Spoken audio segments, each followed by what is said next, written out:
All right, hello everyone. This is Grandmaster Alexander Lenderman. I joined towards the end of round 5 and now going to be your commentator for round 6. And I have an established guest next to me, Grandmaster Semyon Lomasov.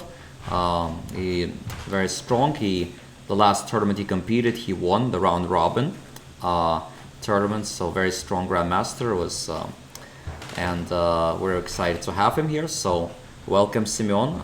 Maybe tell the audience more about yourself. Maybe some fun facts that maybe they don't know. Yeah, thanks for having me. Hello, everyone. My name is Semyon Lomasov. I'm a Grandmaster from Israel. I've been I've played a lot in juniors and play a lot now too. And now I'm excited to be here. So Semyon, I know that you study in the university, kind of relatively close to here, but you decided not to play the tournament. Can you explain to the viewers why you decided not to play the tournament? Yeah, as someone who just came to the US, playing 2 rounds a day is torture to me. I'm sure a lot of European players can relate to that, but maybe in a couple of years. Well, I guess this tournament is not completely 2 games a day. The first 2 rounds are actually 1 game a day. So I guess this could have still been not as much torture, but okay. Maybe next year you could play it. Hopefully. But yes, in the meantime, we have some very exciting games because in both of the top 2 boards, we have situations where the player playing white needs to win to get a prize, right? We have on the board 1, Raja Harshit against Mikola Bortnik, and Raja has 4 points and Mikola has 4.5. So Raja wants to win with white. He's the higher rated. He's a GM, and he gets much more from a win than from a draw. Very interesting opening choice by Bortnik too. Yes, well, Alekine's defense is something that is kind of Mikola's bread and butter. I mean, he's been playing that for a very long time. It's just kind of his specialty. Him and Alexander Bortnik, he also plays Alekine defense a lot, so they're kind of like some of the biggest experts in the world, maybe in the Alekine defense. They play it quite a lot, and but it's a little bit surprising that he still chose to play it even in a situation where he just needs a draw. But I think quite possibly Mikola also wants to maybe try to win because on board 2 we have a game, Zachary Tannenbaum against Joseph Zeltsin, where Joseph Zeltsin probably also wants to win with black against a slightly lower rated player. Although Zachary Tannenbaum, as already mentioned, was last year's champion of the Marshall Chess Club. The tournament field was a little bit weaker, but still he was able to win the tournament. But still, Joseph is in an amazing form. I actually expected he would play Alexander Katz, but for some reason Alexander Katz dropped out, even though 4.5 points would still get a prize if he would have won. So a little bit of a strange tournament, in my opinion, where so many people who could have kept playing, they just withdrew. Like in round 1, Fidel Corrales lost, he withdrew, even though 5 points would still maybe win the tournament. Andrew Tang did the same thing after round 2.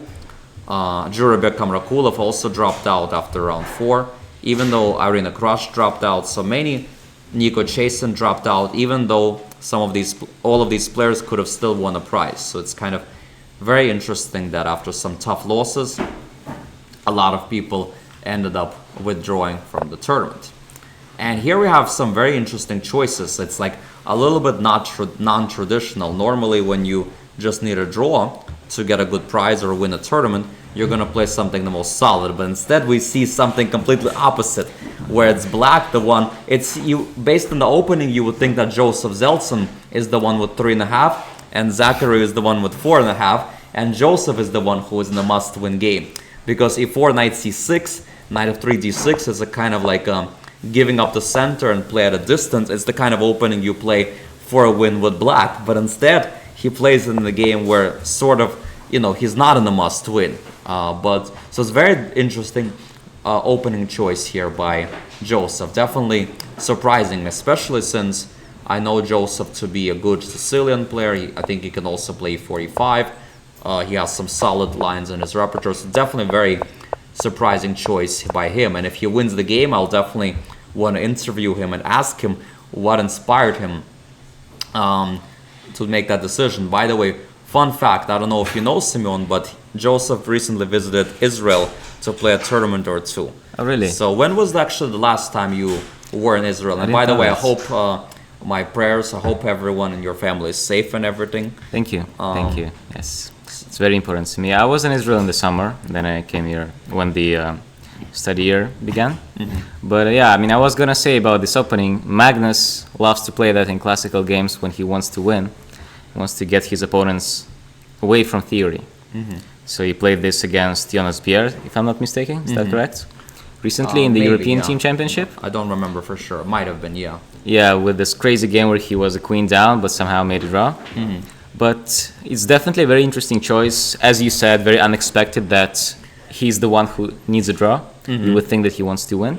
Yeah. In the meantime, by the way, if we just look at the computer evaluation, I was gonna say that the computer evaluation seems to favor black, but no, probably it's just some chaotic chess. Well, it's unclear if maybe c6 is a bit premature. Maybe it's better to castle first, and then sort of decide after that. But yeah, it's I guess we cannot 100% trust Leach at depth 22, but still, it seems like a normal position, normal fight, and I guess White should be slightly better, but it's a very tense position, and Joseph is a very good player in these positions, but Zachary is also quite good player. So yeah, it will be a very interesting game. So definitely no short draws on the top two boards. We're in for some treats. Yeah. Maybe just one more word about the position that we looked at just 1 second ago. It's always tempting for white to start attacking on the king side. So if you imagine that black castles and white starts going bishop h6, h4, h5, it's always very tempting. But it's also very dangerous. And the position is, if white is careless and just tries to throw all of the pieces on black king, white can lose. So yeah, absolutely, and probably that's what Joseph is hoping for. And in general, after bishop h6 to play h4, it's kind of unnatural after white already chose this positional route. Yeah. So it's kind of like, once you play h3, I think it makes sense to castle because you're not so much afraid of this attack maybe anymore, because then it's just going to be down with tempo. But if somehow h4, h5 will work anyway, then maybe the opening is just not playable for black. And indeed we had bishop h6. I think we have queen a5. Actually, I think yes, queen a5 was played in the game. Yeah. And okay, yeah, it's just a very interesting position. He wants to, I guess he wants to not allow castles. Wants to play b5 before, where he attacks this. Although, as you said, if white played h3, maybe it makes sense to play bishop e2 and then short castle, right? Right, exactly, yeah. So it's, yeah, so we'll see. A very tense position. So let's look at Raja Harshit again. So in this game, it looks like it's a very positional type edge. So rook e1, castles, h3, takes. Yeah, Bortnik is playing very fast. Okay, he generally plays fast anyway, but he's still probably, relatively speaking, in his preparation. It's a solid position for black, maybe, but a little bit passive. So I would say something like plus over equals. But it's also the type of position that, you know, Bortnik has played tons of games probably online like this, and he feels these positions very well. And Bortnik is a very hard person to prepare for in general because he can play many different things. But Alekhine is like sort of his main weapon actually. And so yeah, white definitely has a slight edge, but Bortnik I think is also sort of happy with the opening outcome because he got the kind of position that he was looking for.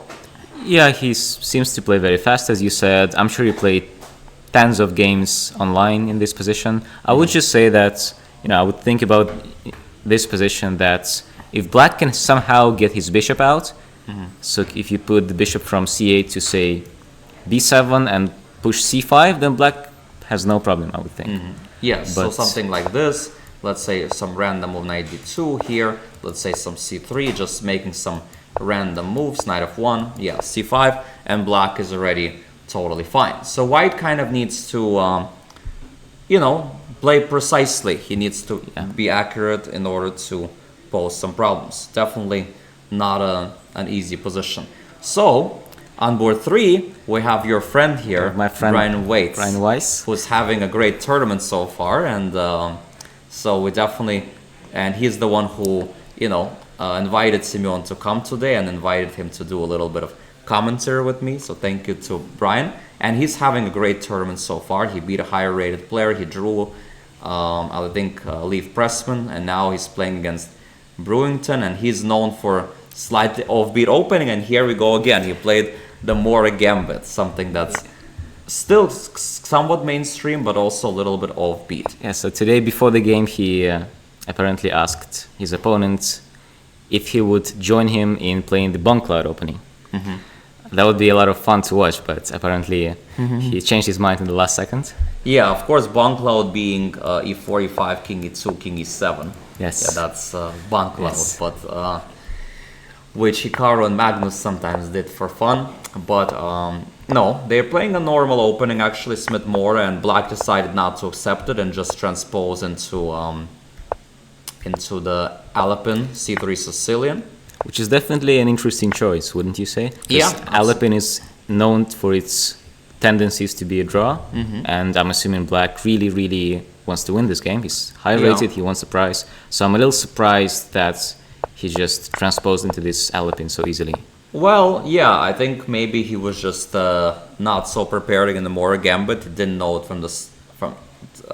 and very often players who play Sicilian, they just say, okay, I have to study the Alpin anyway.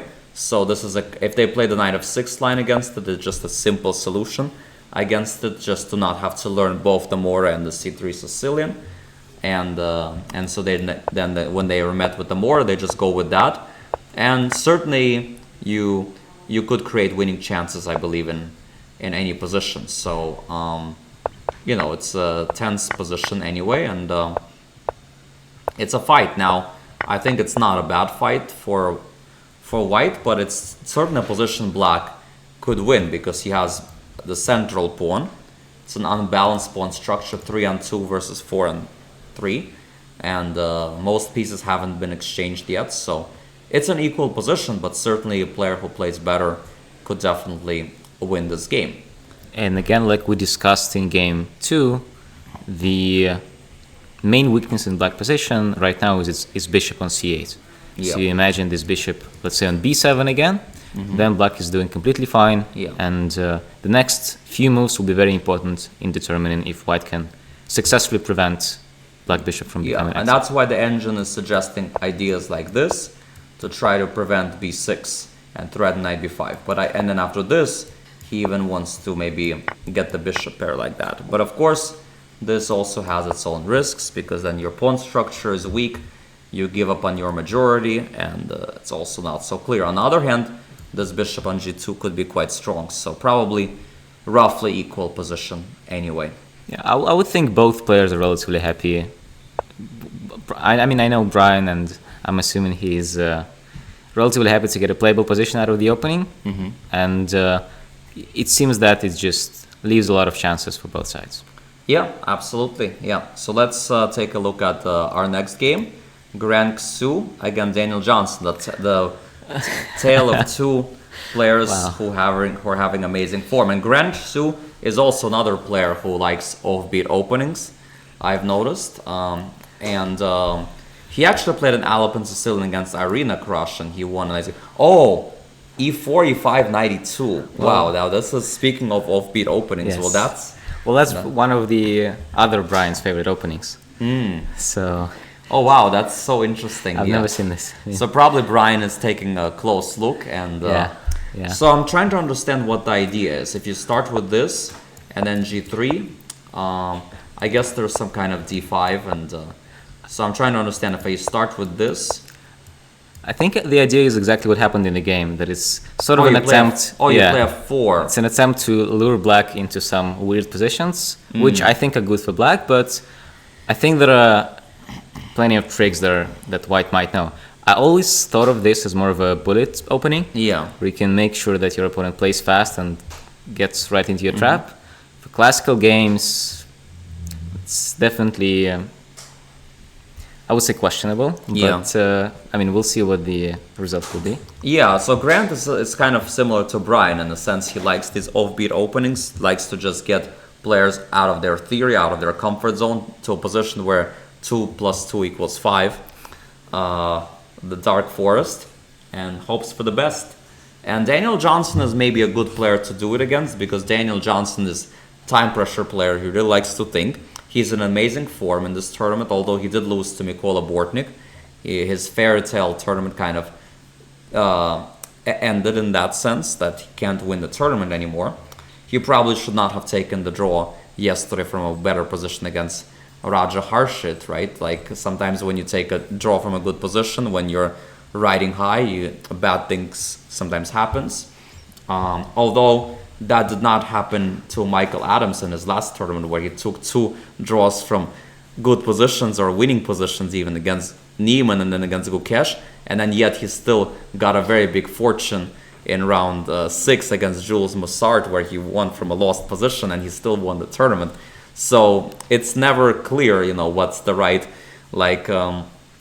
way to do it, but on the other hand, who knows? Yeah, I mean, it's just this general trend I think that some less experienced players have to take draws when the tournament's going well. Yeah. Thinking that this will somehow secure the result. Yeah. Where the truth is, you never know what happens tomorrow, and if you have a chance to win now, might be the best option to do so. I think for young players, for sure, those are. But someone maybe who is a classical player like Adams, who is rarely loses and fundamentally good player, they know when their energy is not as good and they know when they're losing their thread, and then they make a practical decision taking the draw. It makes sense for a player, let's say, who's a veteran player. Exactly. So black played d6, a bit of a passive move. So again, playing a little bit afraid. Knight e4 was a more principled choice. d3 and then something like this, and then the white's d3 king looks is a little bit. I would be thinking of f takes e5, and if I remember correctly, there are some traps that happen d6? after e takes e5, and I don't think I can recall that, but the basic idea is that there are some queen h4 ideas for black that seem tempting but don't work. Oh, okay. And that's kind of the bullet style traps that you want your opponents to get into. But if I play d6, d3, knight g5, is that not? That just looks like white is better. Sorry, black is better to me. Looks like knight on e2 is off. It's unclear where to put white king and how to develop. But I guess it kind of paid off because black decided to play it safe, play d6, and after d6, knight b to c3, the position gets this sort of Vienna gambit. On the other hand, I disagree because I feel like this is what this guy Grant was looking for: g3, bishop g2, castles, d3, a comfortable setup, and maybe he could play. He wanted an equal position, get unpunished, where black is out of this exact prep, and so I don't know. I feel like maybe it was in best interest for Daniel Johnson to actually play principled and try to a little bit punish this kind of. I agree. That's what I was trying to say too. Yes. So now, even though the position is objectively good according to the engine, it seems like it's easier to play as white. You have a much clearer game plan.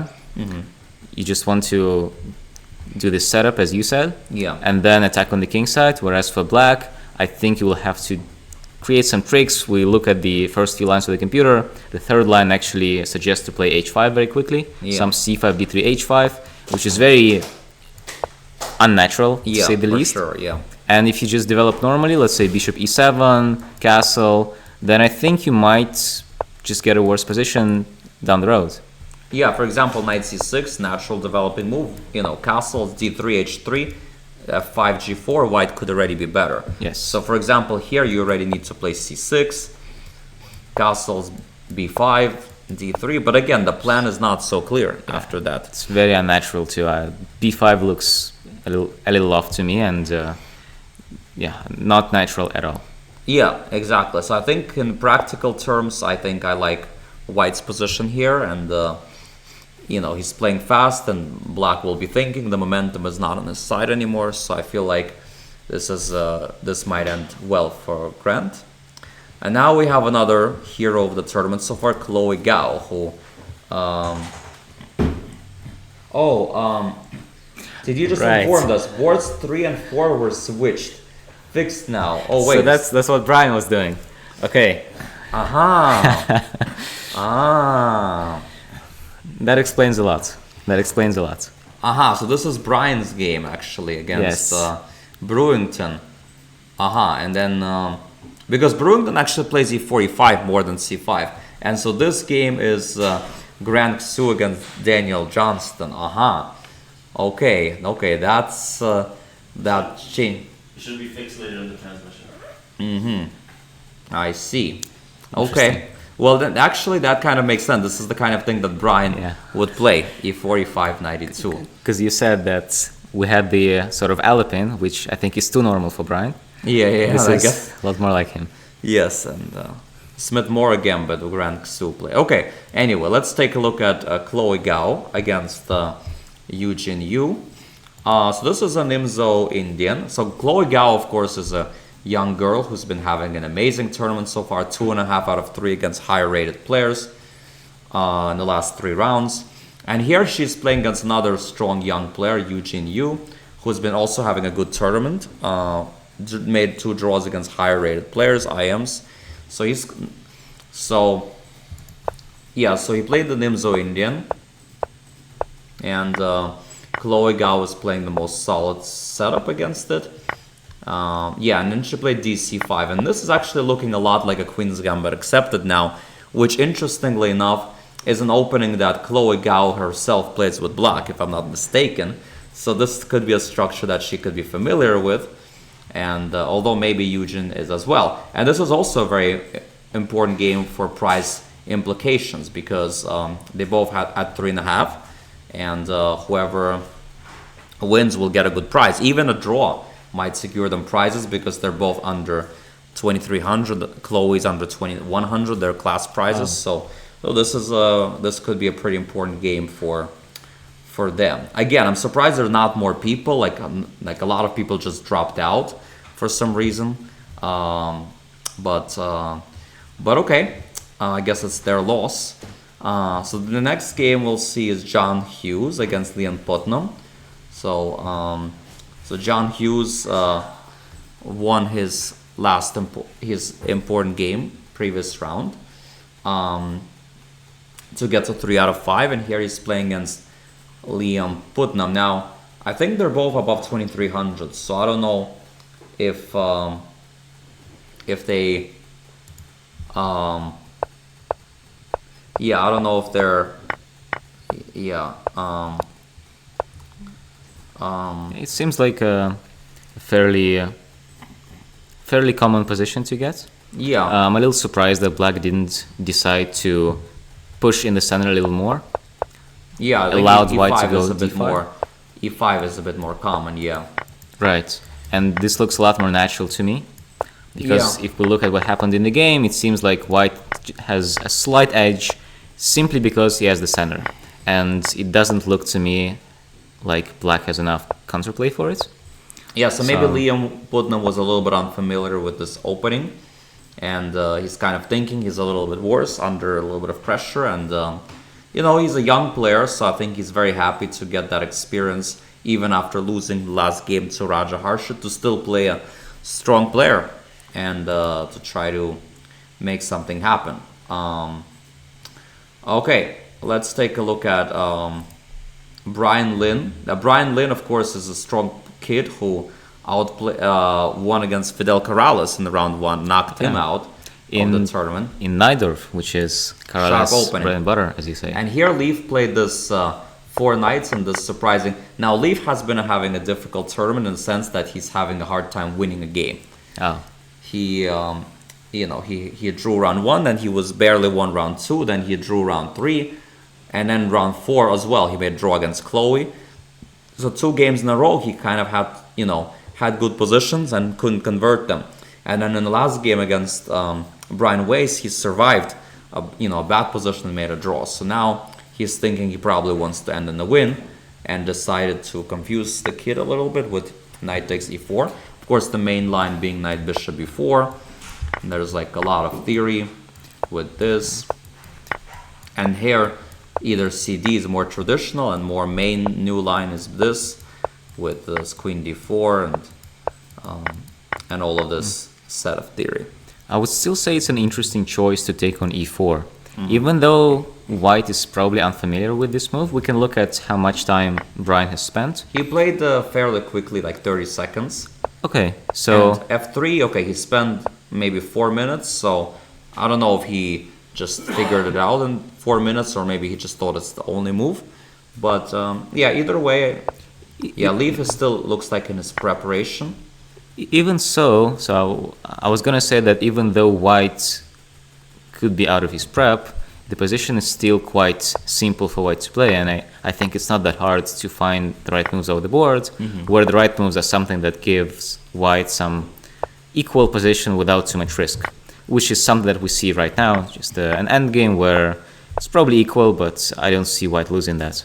Yeah. And if Exactly. black wanted to win, then I'm not sure if that was the best choice. Yeah, I mean, I guess e4, e5 is his main repertoire. I mean, he has solid openings. But yeah, winning with black is not always easy. You have to play very precise. You have to wait for your chances and eventually capitalize. But I actually think black has a winnable position, though, because this pawn on e4 is a bit weak. You have an outpost. You can go king e7, f6, bishop e6. I think the structure is unbalanced, and it's not unreasonable to expect that one side could win here. Yeah, that's a good point too. That's a good point too. And we'll see what happens. I mean, I personally like positions like that.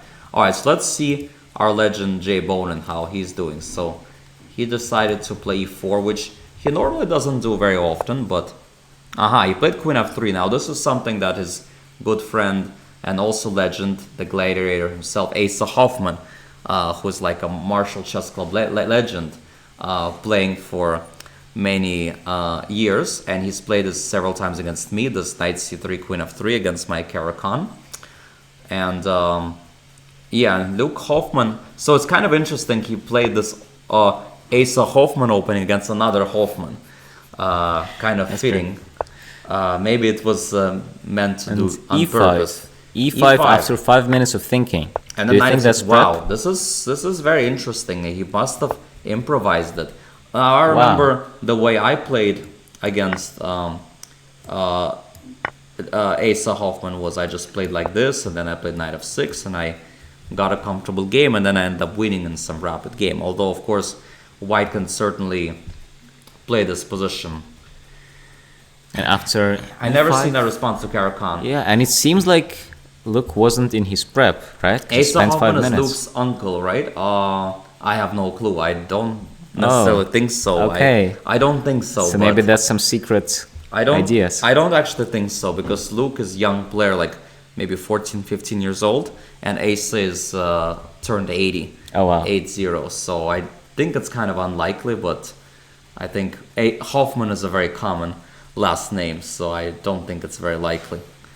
Okay, so black played an enterprising gambit. He went after him, bishop b5, but Jay, okay, bishop takes c6. Wow. So he was probably afraid of knight b4 and then knight c2. He probably Interesting.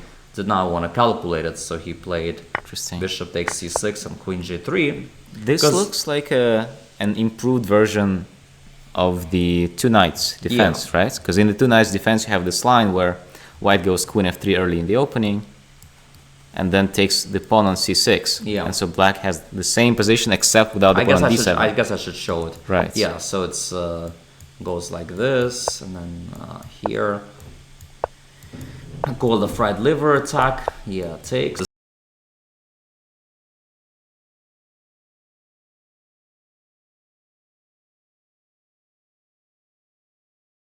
Same kind of compensation. Like for example, here, let's just say here, put a position like this. Even this is like unclear.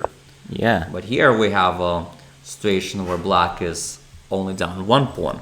Wow. And has a similar kind of compensation. But of course, Jay is not much of a natural e4 player, probably just experimenting a little bit since he can't win much anymore, just wants to have some fun. He's more of a d4 player, has been d4 player for most of his life. Sometimes he could play e4, but I think he's more of a d4 player.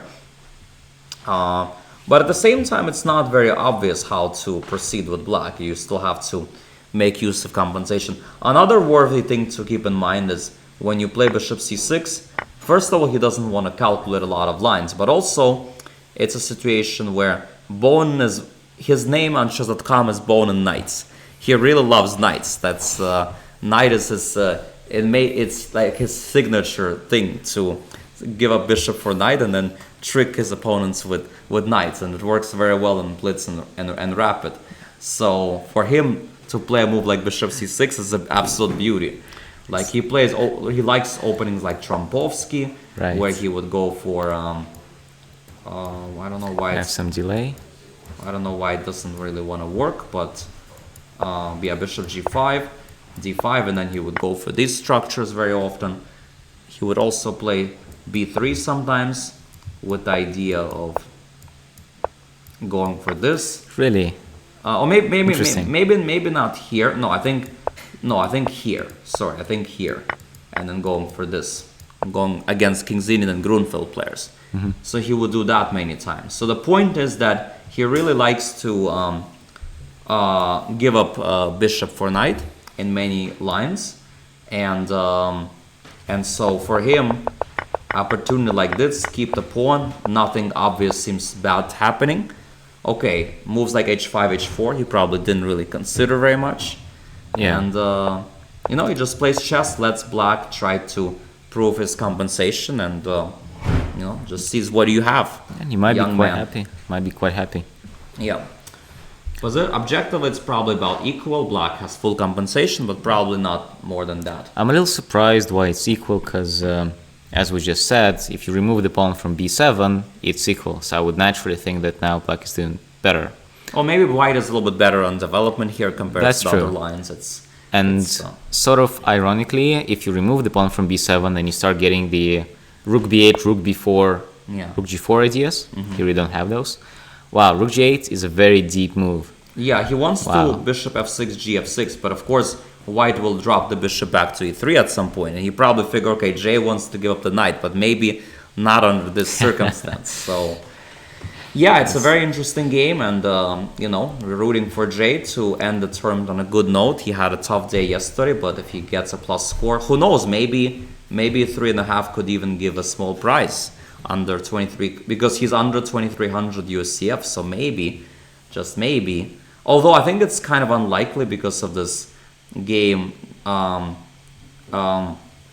Because of this game, which is Chloe Gao against Eugene Yu. I think both of these players are under 2300, and they both have 3.5. So at least one of them will get 4 points, maybe 4.5. Although there's a possibility that 4.5 might get maybe a higher price. So who knows? Maybe Jay actually still has a small chance for a prize. So as Yeah. unlikely as it seems. But he fought on. He did not withdraw from the tournament, even though he lost 2 games, and when many players withdrew even after losing just 1 game, so it's kind of interesting. Boarding has an unpleasant position, but these types of position are his bread and butter, and Harshit Raja must go all out. Bonin great in classical too. He beat Hans when he was in IM in a classical game. I think when he came back after being kind of away from chess for 2 years for health reasons, he showed that he's still very sharp in rapid chess and blitz, but I could sense that his classical chess skills seem to have declined, because he played the one tournament he did very badly in was the Norm event, IM Norm, where he got really beaten badly by the kids, like around 2100 to 2300 FIDE level. Wow. Really just 2 out of 9.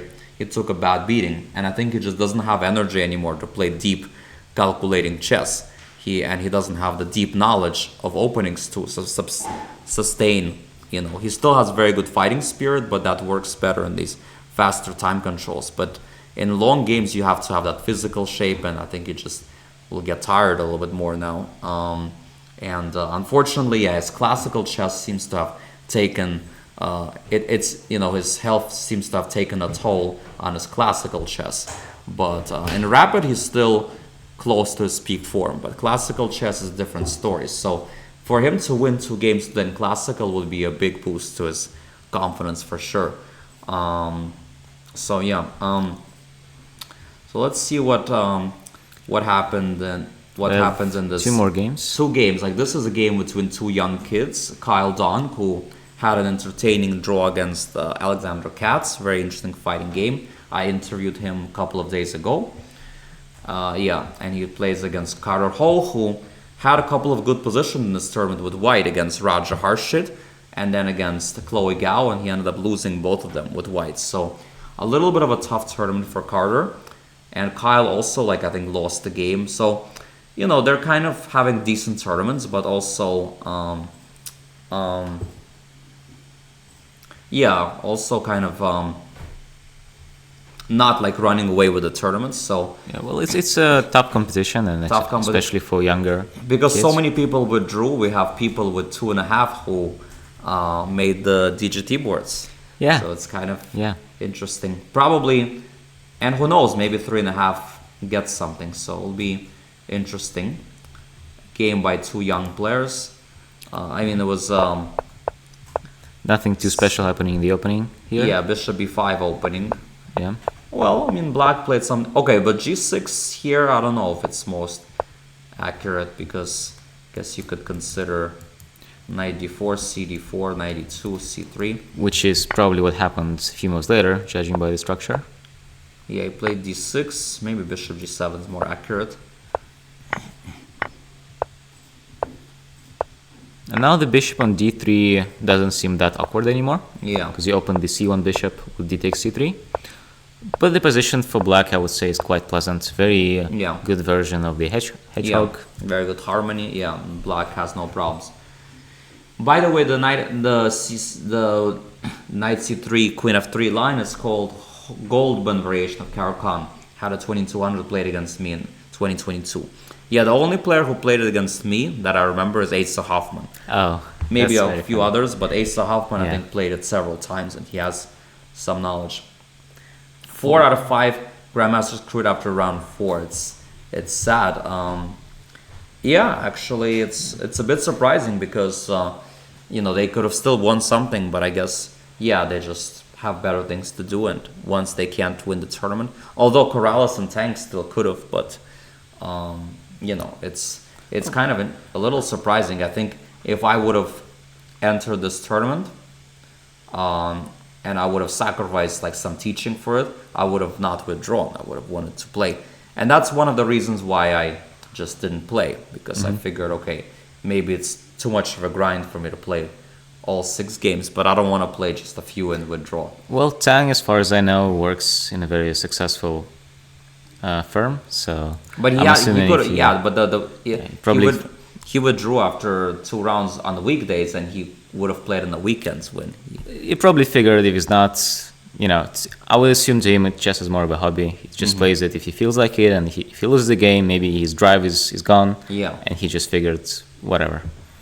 Yeah, that makes sense. Yeah. This is actually a very interesting position, more interesting, I would say, than the Some last of the two other games we saw. Yeah, so this would be something that Jay would maybe do in some game. Maybe they confuse the games. Maybe this is what actually Jay did. Yeah, I don't know. Because this is the kind of thing that Jay would maybe do. But actually, Jay would probably, maybe he wouldn't take on c5. Maybe he would just go knight f3, c3, something more solid. Interesting. But I don't know. Yeah, knight c6. I thought bishop b5 is supposed to be the more challenging line, but okay, knight f3, 5, c4. This looks like kind of good for black. It's definitely double-edged. I mean, we see the computer evaluation, but in the bigger scheme of things, so to speak, I don't see why black should be better.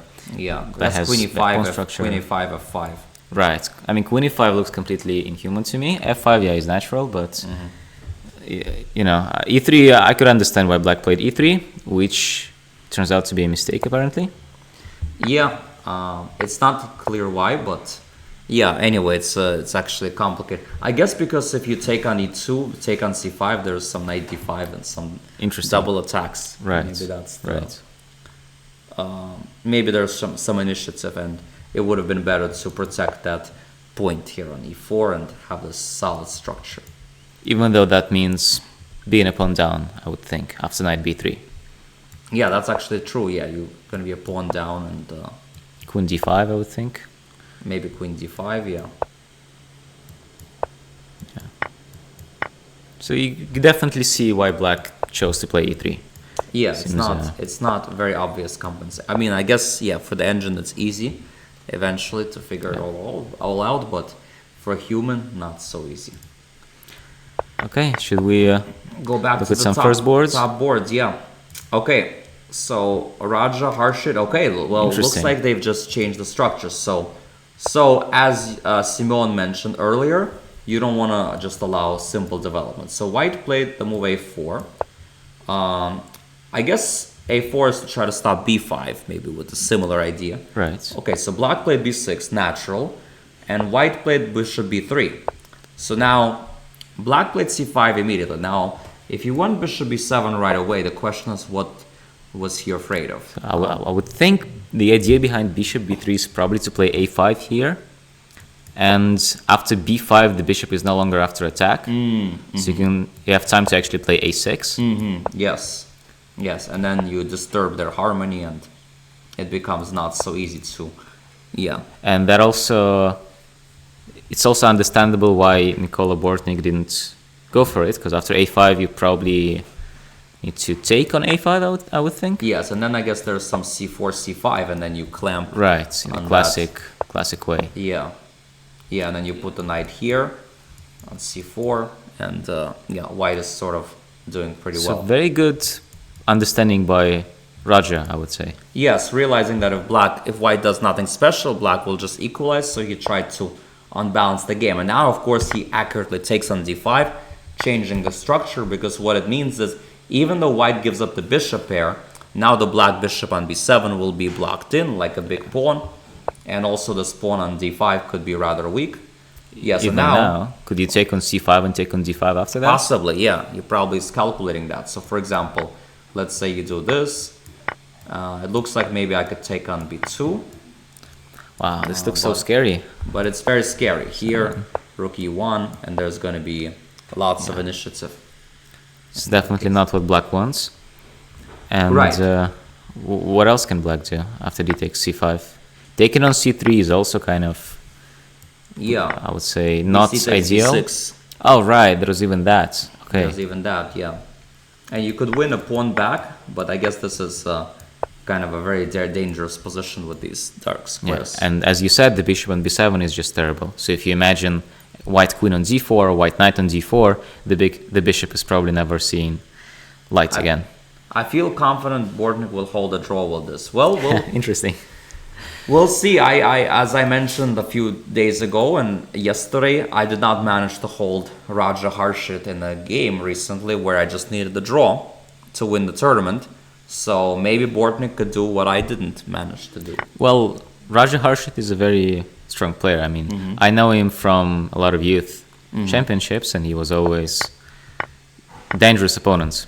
So I'm sure we'll he's see a a lot of good interesting fighter, and things. when he wants to play well, he really is a good player. And here he's really thinking deeply whether he wants to play d takes c5, maybe looking at some other options like knight b.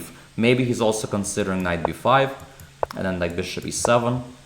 But of course that doesn't really work because knight d6 you have rook e7. Of course. Important point. Just to show the viewers, and if you go here. Well, it's probably just not worth the effort. Because, Yeah. you bring a knight to d6, but you spend 3 tempi, you get your Yeah. bishop from g5 to f4, where it's not clear if it's better. So, yeah. Antipov had a great year, yes. Antipov is also very strong, and I thought he was going to play this tournament, but then he decided in the last minute not to. Yeah, here I guess queen d2 is also possible, keeping the tension, but yeah, I think you would expect d takes c5 should be played because even though it simplifies the game, it's definitely in white's favor, and I looks see like no it's- reason to not play d takes c5. And seems pretty yeah, Raja likes initiative, and seems like in this line you get initiative in a lot of lines, so why not? So yeah, while Raja is thinking, let's take a look at the game Zachary Tannenbaum against Joseph, and this one really is taking off because he did castle long, Did castle long. and then after b5 he took on c6, and now And he took something like 25 minutes on the move b5. So he probably really went deep into this, trying to calculate maybe lines like b4, knight d5, and something with queen a2 maybe even. But then, yeah, that's not so clear. Queen b4, and maybe white is doing Also, quite well. it seems like right now black is a pawn down, and it's not clear how black can retake it. So it looks pretty tactical. So after b4, knight d5, knight takes c6. Let's say b4 here, knight d5, knight takes c6. Maybe what he blundered is bishop b5. Because now... Yeah. Actually, it's not that simple, right? Because bishop d7, what did he here? Yeah, queen d5, yeah. Wow. But that's not... And queen c7, easy then at all. e5, only move to Right. get an advantage. Otherwise, it's actually kind of okay for black. Yeah, so it's the only sequence of, 3, 4 only moves that white needs to And find. after de, like some quiet move too. Or some queen c5, rook d7. That's not easy at all.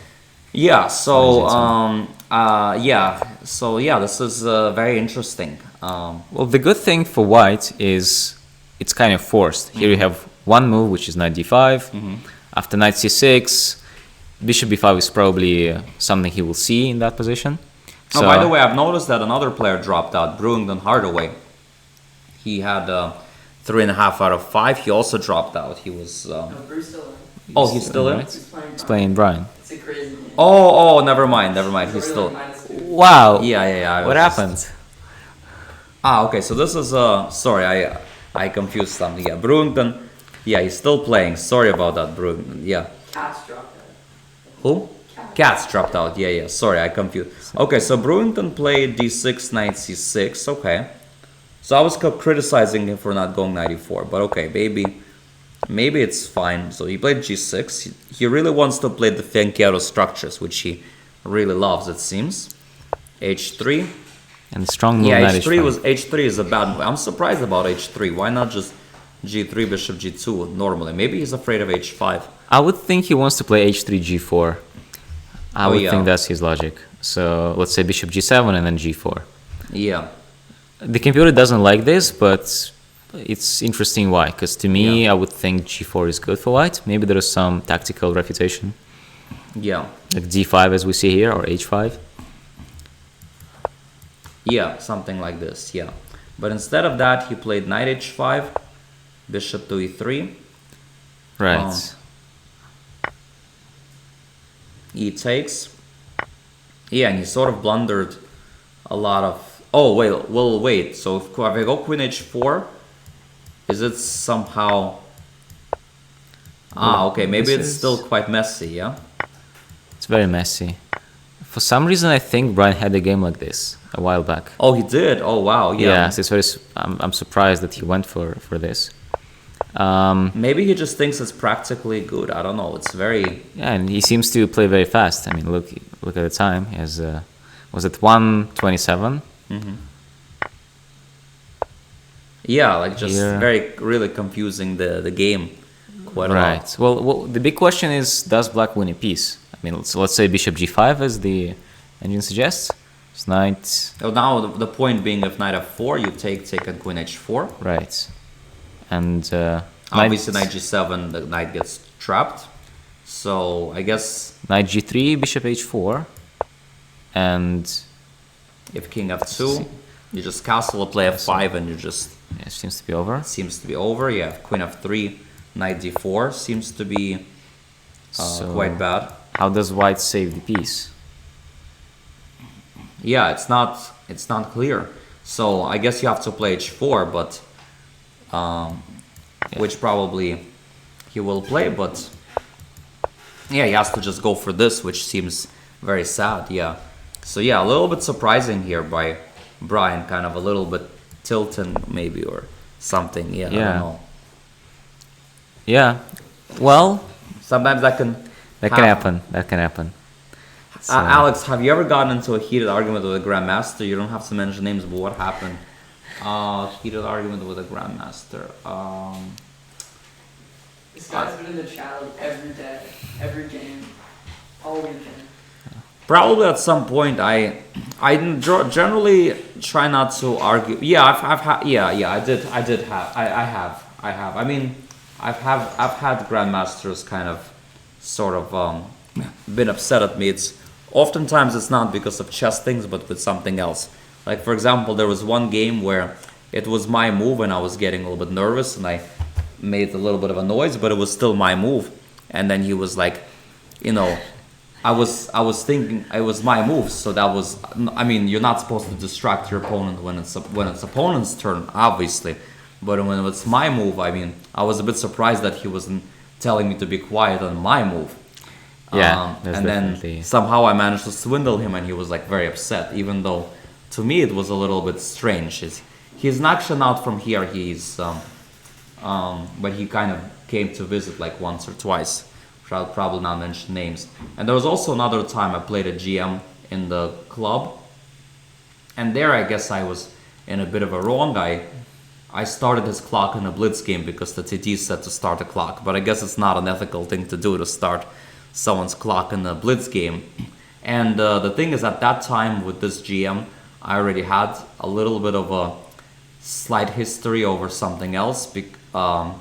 There was already a little bit of a tension build, and then when I did that, then it really got a little bit uglier. But now, actually, I get along quite well with this GM, so it's it's kind of water under the bridge now. It was a long time ago. It was when I was a younger GM, most of these things. But in recent times, no, I haven't really had any problems with GMs. I mean, I'm not that much of a professional these days, anyways, so I haven't really had any problems with GMs, although I've had like some difficult, let's say conversations with other people, but not GM chess players necessarily. But I try to not have conflicts with anyone, but it's not always easy. No, not Kramnik. No, I've never really had too much discussions with Kramnik about anything.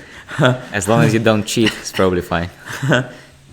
Yeah, I've actually, with Kamsky though, I've talked to him many times, but we've never really talked about cheating, but at least in that, maybe he doesn't, I think I might have flagged him once or twice and he might not like me for that, but at least, other than that, okay, it's, what am I doing nowadays? I'm mostly a chess coach, maybe 90% chess coach, 10% chess player. As you could see, even here, I'm not playing, commentating, coaching. Right, so should we move on to Grand Zoo against Daniel Johnson? Okay, so that's a normal Alpen Sicilian, which started with the Mora Gambit. And yeah, Daniel Johnson played pretty normal moves here, just getting his pieces in the game, and does seem a little awkward to me to put the bishop on d2 with the rook on d1. So a few moves back, I would probably be thinking of something like bishop g5. Although I imagine there is something tactical, and like bishop e5, for example. Because otherwise it would be much more natural, I think. Where do I coach? I mean, I coach in several schools. I coach at some tournaments. I coach privately, a lot of students. Recently I coached at World Youth events online. So I coach camps sometimes, so my coaching is kind of universal. The game didn't change much, so we can move to the next game, which did change much. So as you said, Chloe Gao was an expert in Queen's Gambit. From the black side, but I guess maybe the white side she doesn't enjoy as much. And she thought for 3 minutes and she played a4, which was a bit of an unlucky choice, because maybe now black can... I mean, if white gets all of this in, she can get like some good trumps in the on the queen side, but the problem is that I can play e5, e4, bishop g4 quickly, and black has a lead in development, and maybe white's play is just a little bit too slow, and black is maybe starting to take over the game. Exactly. The position is still open to go knight b1 and knight d2. She probably confused it with Queen's Gambit Accepted, where you don't have the knight on c3, so you can actually afford to play a4 because your knight is on b1. Yeah, whereas here, it's possible, sort of b4, a4, b4, knight b1.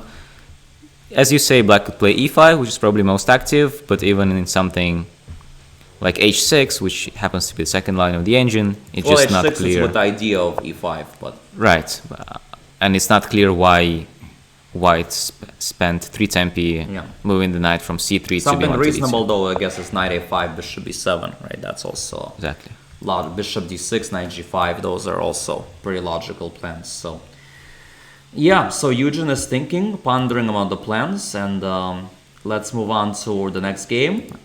John Hughes against Liam Putnam. So I think this last left off around here, and Liam was deciding what to do, and he chose to play queen b6 after an 8-minute think, and after a4 he decided a6. So again, I would say slightly better for white, more space in the center, but not terrible. I think that's definitely a position you could play. But queen b6, the engine is basically saying d5, bishop e3, and taking advantage of the queen being here on b6. d5 is kind of forcing white to do something. To me, it would be more natural to play slowly. Let's say if I could manage to put my bishop on e3 and knight on c3 with, say, pawn on a3. But now it doesn't seem like this is possible after a4. Yeah.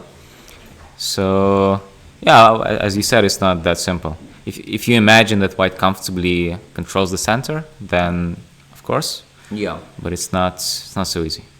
And after d5, black definitely has some counterplay. Yeah, exactly. Yeah, it's not so easy.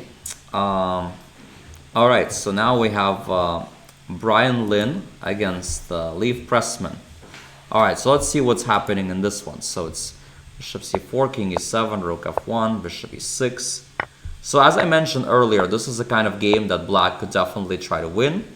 Now, I would probably just go h3, not put the pawn on the dark square with the dark squared bishops. And very good move h5, very classy move. Yes, yes. And Leif is a good intuitive player. He has a good feel for these things. And yeah, again, I think it's about equal, but black is definitely slightly for choice and could try to press. So on this endgame for a while. And this position, I think, suits Leif quite well. So maybe he could pose problems and trick his young opponent in the endgame. Okay, so Jay Bonin, let's see what happened in this one. So this one went as I predicted. Castle's long, because he doesn't want to castle short right into these bishops. Castle long, h6, bishop to e3, logical. So he doesn't want to take, of course, anymore because... And now we see that the rook on g8 after bishop e3 is just a useless move. Just misplaced, yeah. Because queen g7 was never a threat anyway because of rook g8. So, yeah, apparently the trust in his knights really paid off. Because now it seems like white is a pawn up with a comfortable advantage. Exactly, yeah. Not too much counterplay on the black side. White can play slowly, king b1, queen e3. Yeah. So, not much to say, just the a healthy bishops are pawn. blocked in, and yeah, now he can even go queen h3, go into the endgame. And yeah, things are looking good for the Iron Man, which is the nickname for Jay Bonin. Okay, so Kyle Dong against Carter Hall. So yeah, this one, left off here, and not that much happened since. Well, she decided, No, he decided not to play d5, which I guess matters, especially long term, because if you imagine that you can play d5 and white trades, even though the computer says equal, like it says equal in the position that we have in the game, strategically after black pushes d5, black has no weaknesses. Yeah, I think e5 is very strong because after takes bishop f6, he probably didn't like this very much. Although, I guess you could do this, so this probably you shouldn't be afraid of, but yeah, I'm actually not sure, why he didn't play d5. Maybe it just didn't cross his mind. He just wanted to play a slow, nice Sicilian, and didn't realize that with the pawn on d6, he's actually a bit worse. Yeah, could be, because now d5, maybe knight f3, but still nothing too bad is happening, so looks like a normal game. And then finally Aristo against Kieran Nasta. Yeah, so this one seems to have gone quite well for white the last few moves. Knight d4, bishop d3. Black cannot really get the pawn back very easily because of tactics. I guess he could have tried this, but then there's still uncomfortable moments. Although I guess this was still the best try. It does look very difficult to find. So you have to find this king f8. Yeah. And even though the computer might be saying it's okay, it's very dangerous. It looks very dangerous. Yeah, so bishop d3, bishop f5, takes, knight d5, and yeah, white seems to be quite a bit better. He has an extra pawn, and looks like he's going to keep it. The pawn on f6 is weak. You might get the c5 pawn back, but the f pawns are very weak, and white should have very good winning chances here. Yes. All right, let's go back to Raja Harshit. So let's see. Okay, so he did play d takes c5 after about 3 minutes thinking. And now he has a very long think. He's trying to decide whether or not he should play knight takes d5. So I guess maybe he's thinking, okay, maybe knight b5 is very interesting with c3 and then just keep the tension. Maybe rook e7. So he's probably comparing to see how good exactly is knight d5 and how much winning chances do I get here. It doesn't look like white is better long term. If, let's say, black keeps the pawn on d5, puts the knight on e4, I don't think, at least to me, it doesn't seem like white is better. So I think he feels this. I think he feels that he needs to find a very precise move here. Yeah. And he's just trying to calculate. Raja Harshit is, I classify his style as precise dynamic player. And those kind of players I struggle with. So I'm not surprised that I lost to him with black, because he's someone who makes you calculate a lot. He works hard at the board. And if you get the wrong kind of position against him, he could be very, very dangerous. So he will try to find that perfect smooth, perfect solution.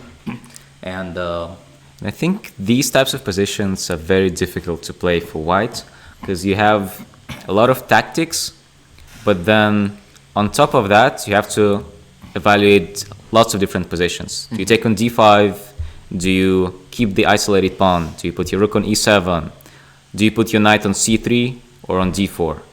And all of those things take a lot of time, and if you add a lot of tactics to that, yeah, that could be very difficult. Exactly, yeah. You know, the not just pure calculation, but combining calculation with evaluation. Very difficult.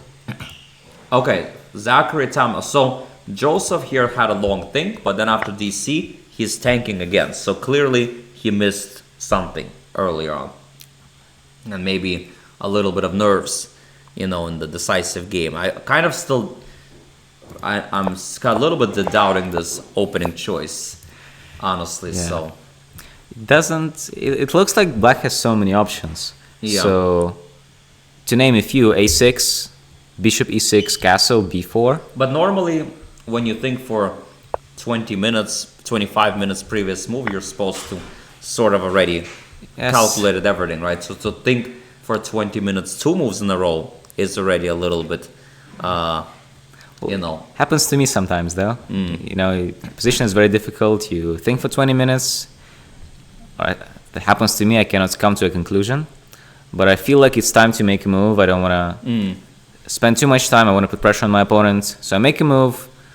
And then when my opponent responds, I actually realize that I haven't calculated everything. So I have to think more. Yeah. And especially in this position where every single move seems to make sense. And it doesn't seem like any of them can be easily refuted. Yeah. So very, very tough decision by Zeltan now. And not much else to say. Very tough Normally, decision. Zachary Tannenbaum is the one who comes late and who is like very low on the clock. But here, he finds himself in very unfamiliar territory. And objectively, this position looks very complex. So I'm just looking at the first few lines of the computer. All of them lead to crazy, crazy positions. Just to name a few, let's say a6, e5 is apparently the only move by a large margin. Yeah, if you don't play it, it seems like it's not as big of an advantage. Yeah, so e5 takes. Then knight e5, castle, some f4. Very unclear. Yeah, well, there's also some knight a4 in some other position. Right. Forget where, but yeah, in general, it's very messy. Yeah. Or let's say castle.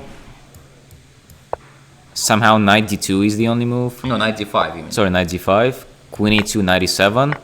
And this now is sort of self-evident how complex this is. Yeah, queen b4, really, and yeah, this is just impossible to calculate well. Like for me, these positions are a nightmare. I really dislike positions like this. Find them to be a lot of fun, even though Have a different style than me. Okay, Brian Weiss probably thinks like you. He also finds these positions a lot of fun, but sometimes the fun could be more for his opponent. Like in this case, because of course he found h4 because it's the only move to not lose a piece. But of course it's still maybe he's probably calculating rook h4. He's gonna play it. He's absolutely gonna play it. He's gonna play it. Yeah, because he doesn't like g3. This G3 is just so sad. It's very difficult psychologically to accept being a pawn down for the rest of the game.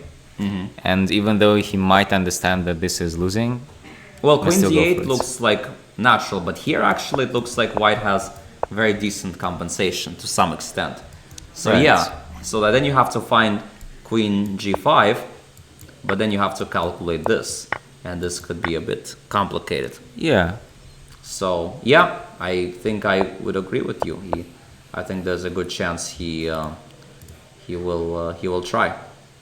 Even he's already thinking for 12 minutes, so I guess it's pretty clear that that's what he's thinking about. Even though objectively that says -4, and I could believe this. It's not. Yeah, this is -3.5. The other one is -2, but the -2 gives easy move for black. But I guess he's trying to figure out, is it easily losing or is it not easily losing? And so I would say though that a player of Hardaway's caliber, I think, should convert this. It looks like something he should convert. Yeah, I think so too. But I guess time will tell. Okay, let's take a look at the game Grand Sue against Daniel Johnston. So again, nothing much is happening. Both players are just playing natural, solid moves.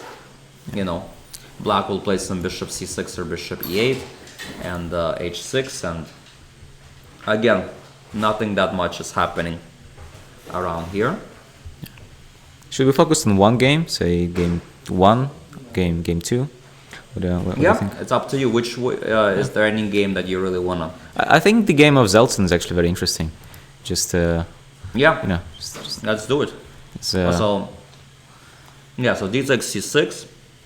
Yeah, let's go very deeply into this. So, what do you think could be the most logical thing for black to do? Let's try to do it without the engine. Let's try to analyze. Let's try to make our life miserable. Well, b4 is definitely what I would start my calculation with. I would think that's the most natural move.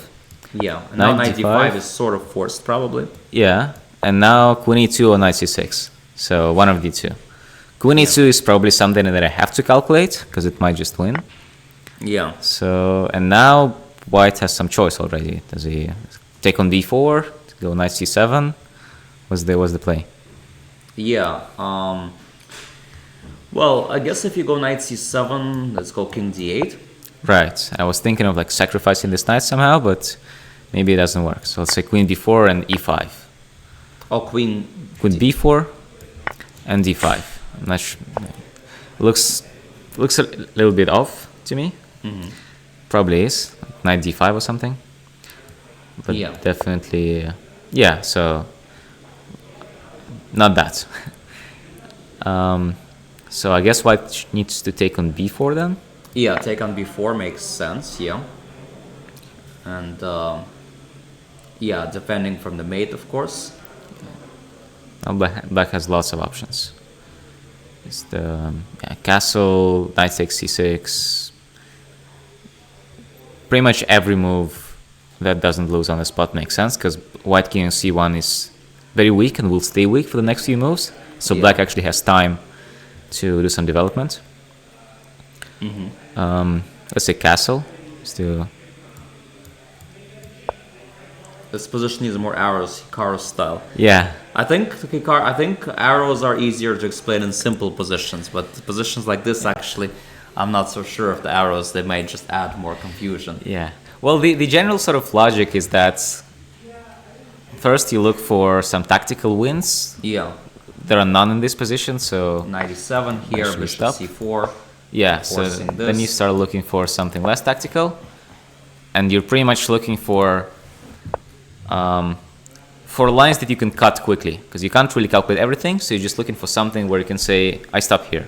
It Yeah. doesn't have to be the best move, it just has to be something that you cut. Yeah, in the previously when we were looking at this position, we were looking at this, and then yeah, this bishop b5 move is very strong, right? Or that was the engine suggestion. If you don't play bishop b5, it's actually not so clear, right? But bishop b5 is very strong. Bishop d7, and I think here there was oh yeah, there was a yeah, you had to find this, followed by this, and followed by this. Which to me looks inhuman, to be honest. I would be very impressed if white finds all the moves. Well, Or I if guess black bishop sees all the b5 you moves? probably could find. It's a pretty natural move, maybe. Well, after bishop d7, do you have to see this knight f6, queen d5, e5? That's a good question. Well, what if I play, let's say, takes and queen b? Well, I guess then it's just nothing special. Right. So I guess you can play a4. Mm-hmm.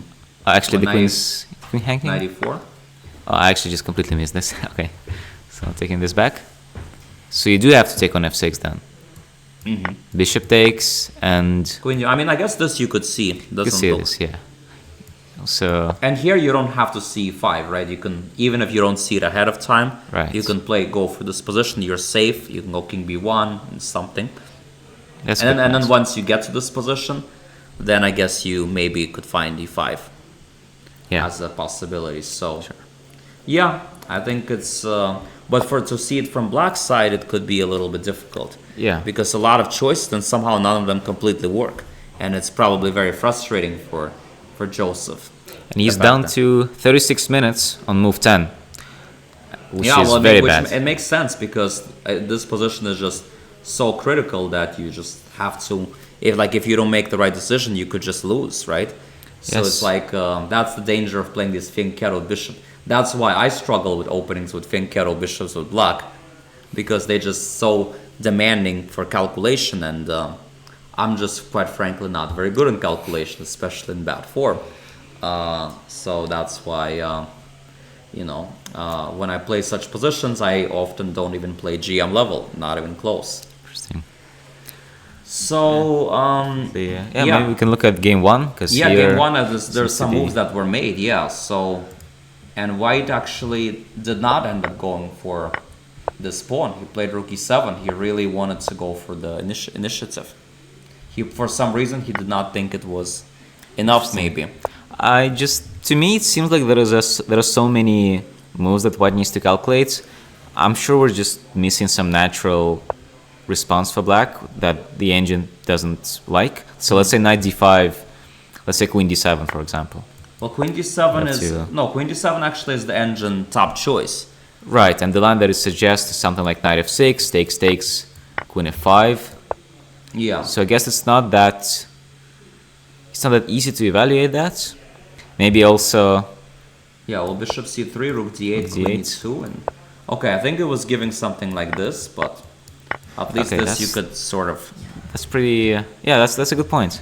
I mean, if that's the line that he saw, then I'm sure he would. Maybe he played didn't it. see something in this. Maybe the position that, like this. Maybe he just didn't think it's as good as it is actually. Interesting, because to me, I would be so happy after rook e7. So I would never refuse Maybe to he's play also queen d5. thinking this is really good. I don't know, but somehow it's not as. That's possible. That's definitely possible. Also, rook c7. Maybe he was considering, but rook c7, does that actually work? I guess you have to go queen e6, right? Well, Right do now you the though? moves? Let's think.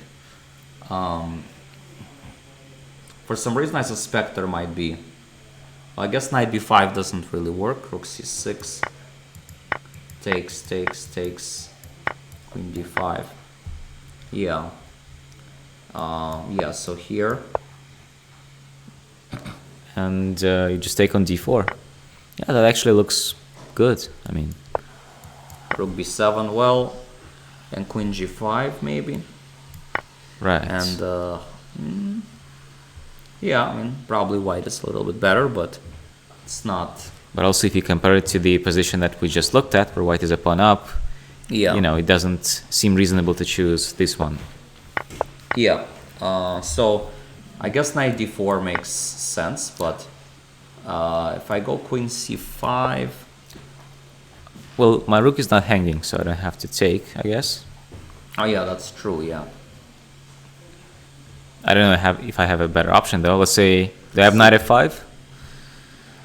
Yeah. I mean, everything is interesting here. Yeah.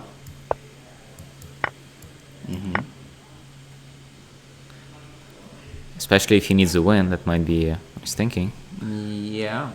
Yeah. Queen c6, rook e7. Could try this.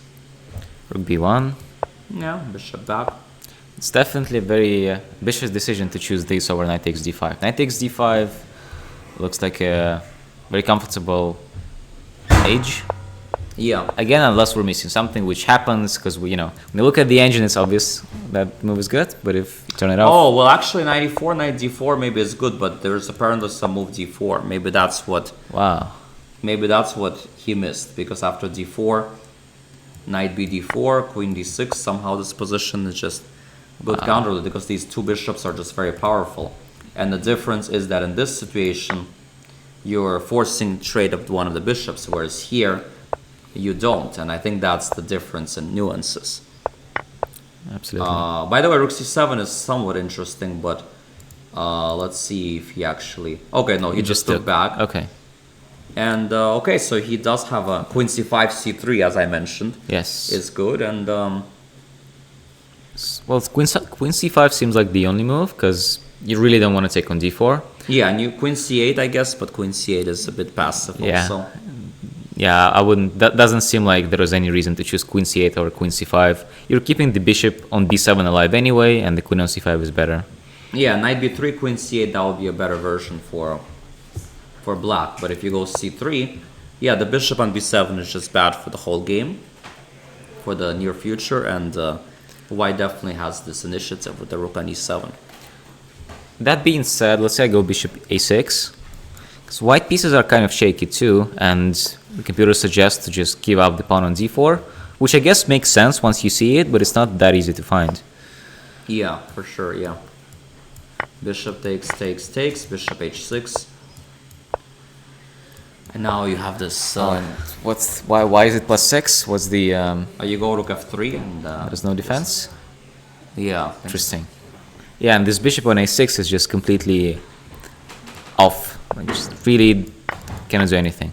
Yeah, and then here Actually quite instructive when we talk about opposite colored bishops increase the attacking chances, of course. Yeah.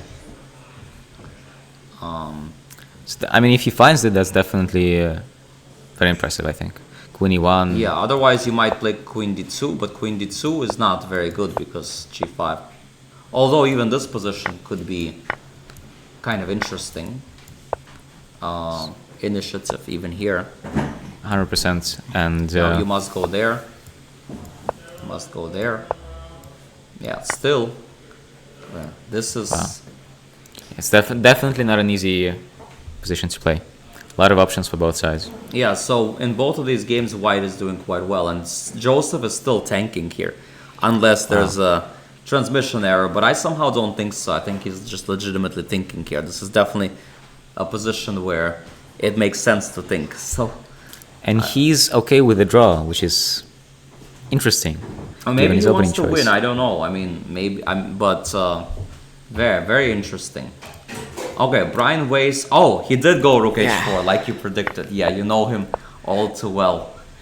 And Brewington did play queen g5. He found the best move, and he played it pretty quickly. So I guess he was already calculating that while Brian was thinking. And no, he doesn't see the boogeyman, like Hikaru likes to say. And unfortunately for Brian, seems like he's out of tricks. Seems like there was not much else he can do. Maybe one more trick somewhere down the road, but beyond that, I think black will just be an exchange up or a couple of pawns up in say 5-6 moves. Yeah, exchange on the pawn up, and white's king is still a bit weak, so yeah, kind of unfortunate for Brian, but good of course for Brewington to finish on that. Just to mention that the top choice of the engine is queen d2, but it's very deceiving because after queen d2 you just trade queens and go basically king like d8, resigning, and it's resignation. Yeah. So obviously that won't happen. Something like knight c7 on knight f6 is the move, Yeah. which I guess isn't... Like, you shouldn't resign here as white. Yeah. Guess black still needs to make a few more moves. Yeah, 95, 97 to get rid of the knight, maybe c6. Mm-hmm. Yeah. Okay. All right, so So- let's see Grand Sue against... okay, this game, again, nothing exciting happens, so we can sort of skip this one for now. Chloe Gao, so let's see how that one. Knight b1. Black did play e5, white played h3, because she wants to stop bishop g4. e4. Yeah, that goes for the e5 square. So now, Eugen is choosing between knight e5, the d3 square, and maybe taking on d4 at some point. So Yeah. Seems like a very... it's possible that Common. there was even a better move than e4, but e4 of course also looks very tempting. And but again, Chloe, as we've seen in this tournament, she's a good fighter. She gets bad positions. She doesn't give up very easily, so she will be tough to beat. And looking at that, it's not that easy to come up with a plan for black, I think.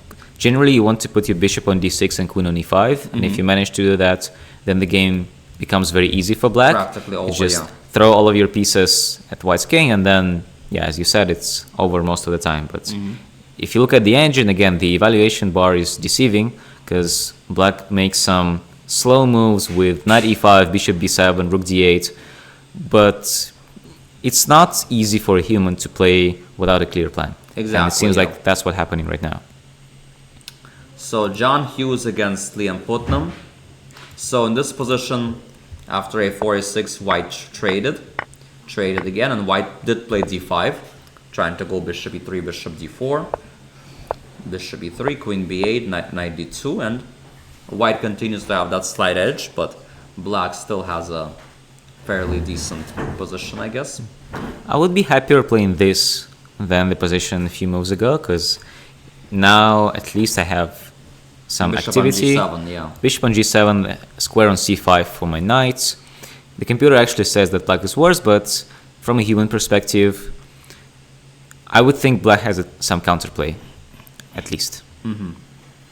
Brian Lynn against Leif Pressman. All right, so let's see how that one went. So king e3, c5. Again, nothing too exciting on this one. Still just that slow grind endgame where Brian is playing fairly quickly, and yeah, it's not going to be easy for Leif to prove anything. Jay Bonin against... Oh! Wow, what happened Something here? just happened, yeah. So let's see. So Jay Bonin seemed to have chosen the wrong plan. So let's see. So Queen h3 did happen, by the way. Queen e6, Queen h3 did happen, like we expected. Queen g4. They traded queens. Okay, Jay Bonin likes to play endgames. But the thing is, this is a very dynamic endgame still. Two bishops, pawn structure is unbalanced, right? He has a 4 and 3 still. You still have to calculate in this endgame. Bishop here, knight f4, bishop f7. Knight a4. To me, this seems like the moment where things can go wrong. Knight a4 doesn't seem to go well with the last 5 or 6 moves that white made.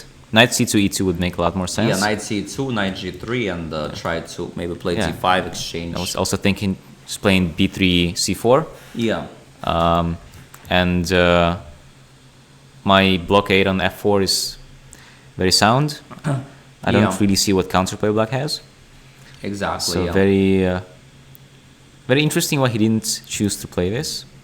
Instead, after knight a4, bishop c7, the evil bar is not happy, but even without the evil bar, it's clear that white has done something wrong. Yeah, he just didn't defend the defender on f4 very well, and basically gave up h5 kind of very easily for some reason. And after this, b3, yeah, he just completely lost the threat. He lost his pawn. And now black found his g5. Okay, it's nothing special. Yeah, now white could be worse, could be in danger of losing this game. Well, the big question is, does white manage to defend the pawn on f2 after h takes g5, followed by... He has to sack the exchange, he has to otherwise, sack the exchange. otherwise f4. Otherwise, f4, knight f2. So he must sacrifice. And d5. Wow. I mean, I would be very worried. Just the queen pawn up earlier? It was the he- queen pawn up, yes. Like b3 and c4 or something? Yeah, but yeah, he made a mistake with knight a4. Yeah, he should have played knight e4 so that if bishop c7, this one's guarded for good. But yeah, he went the wrong way. Well, if he And, has to sack the exchange, I'm actually surprised the evil bar is only saying minus 0.8 or something. I guess it's because it's hard to play f4 because of the bishop, and if you move the bishop, then I win the pawn back.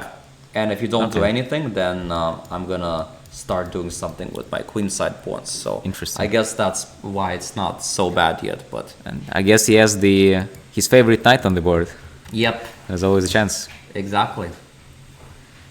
To swindle his opponent, but of course easier in a short game than in a long game.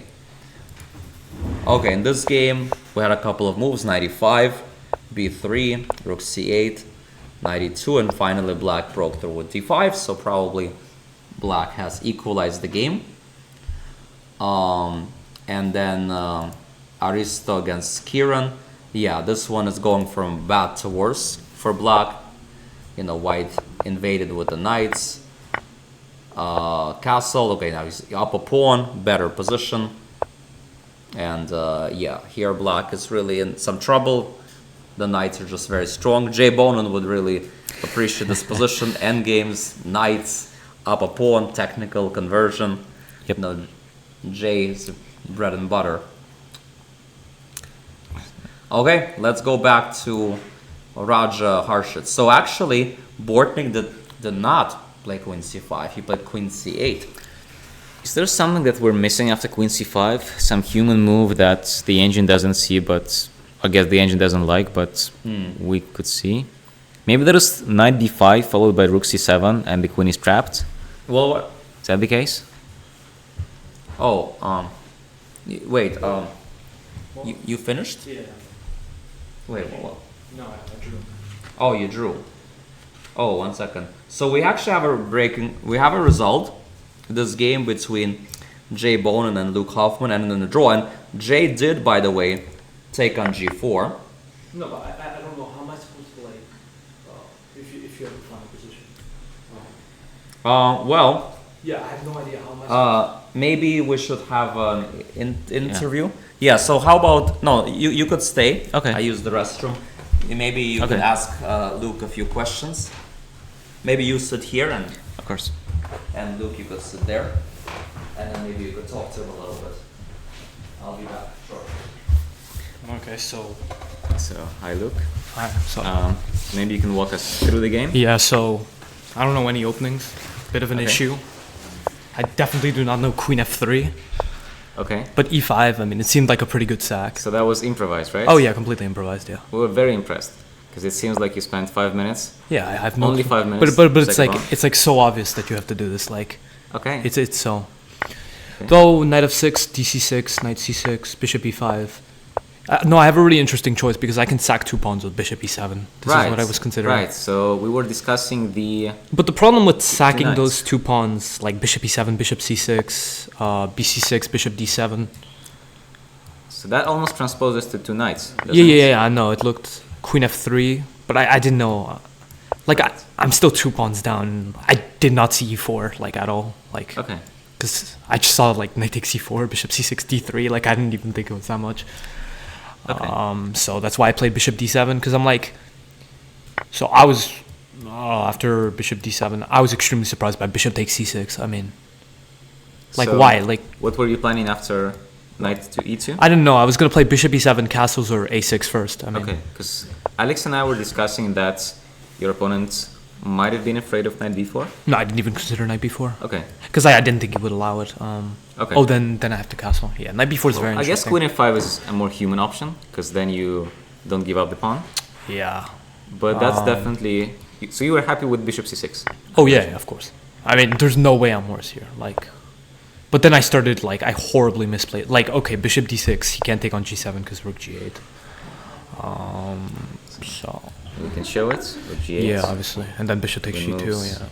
Queen, queen. So... Knight e2 followed. Yeah, so...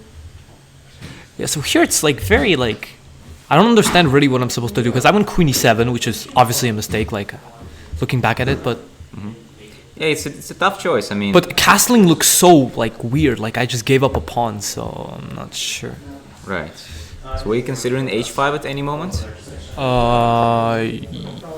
Yeah, very looking. difficult move No, to no, no, make. no. I would have played h5 if I just like. If I'd known what would happen in the game, because I kind of underestimated a lot, to be honest. Wait, so go back. So queen e7. I mean, it's not that bad either. I just really underestimated this idea of wait. So I castled long. I just underestimated like. I just completely underestimated the fact that like he has like this queen h3 check at some point, which is really annoying. So let's say I play h6. What was I worried about here? It was something with like takes on f6, gf6, and queen h3. I'm pretty sure. Bishop d7, queen f.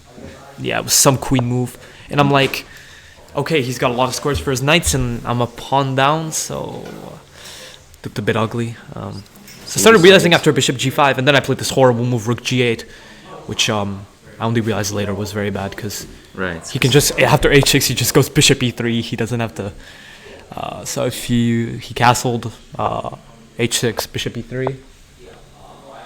I mean I just completely hallucinated. I thought he was like, I thought like he had to go bishop takes f6 instead here, takes queen h3, and then I was very happy I had queen e6 here. And now I'm doing very well because this pawn structure is bad, but it's somewhat like I think I should be all right. But of course, after bishop e3, rook g8 is Yeah. a little redundant. No, it's such a dumb move. Like, and I knew it was bad when I played it. This is the game. Yeah. Yeah, rook g8 was such a bad move. Like. Okay, so continue. Like. Knight a4 was a horrible mistake. Oh yeah. Yeah, and bishop c5 and somehow after d4 bishop b6, I was kind of. Played knight e2 and reinforced that knight. Yes. No, but I don't know. But Any progress? so somewhat here, like I realized, like I just lost a pawn for nothing. Like he's just like. Yes, we were discussing that there was no counterpick. But somehow I was a bit hopeful. Like I just felt like I could get if I got g5 f5, like there's like some chance. Well, no, obviously, like after bishop e5, I have to play like something like. Well, h4 seems like a good move, so I probably subs should've just- g5. Yeah. No, I think h4 that is, h4 was pretty I'm good. so Like, worried about g5, I decided to play h4. And maybe in retrospect, I didn't have to. Well, it seems like. That g4 square. Were you happy with the queen trade? absolutely not. Queen e6. I was hoping you wouldn't. I knew he would play queen h3. I just played queen g4. Like, Well, I mean, I thought about other moves here. I thought about h5 in this position. no, but when you played h5, I thought it was terrible. Yeah, but So you're referring to. No, I the played position? queen g4 in like 10 seconds. I was so mad at my position. Like, Five. yeah, but I thought h5 was terrible. Like, you think h5 is... because I'm for you. no for him. Like, I thought like.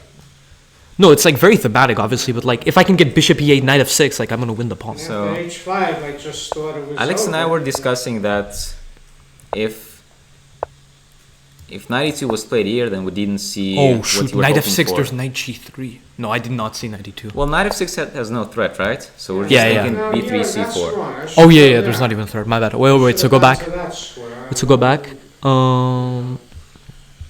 Bishop c4, king d2. I'll do that. Start rolling the pawns out. Yeah, so it seems like there was very little Oh competition. no, for you, right? no. There's very little. Don't have any counterplay on the Knight king a4, side and triple- Oh yeah, I'm completely Inside. neutralized. I almost lost this game.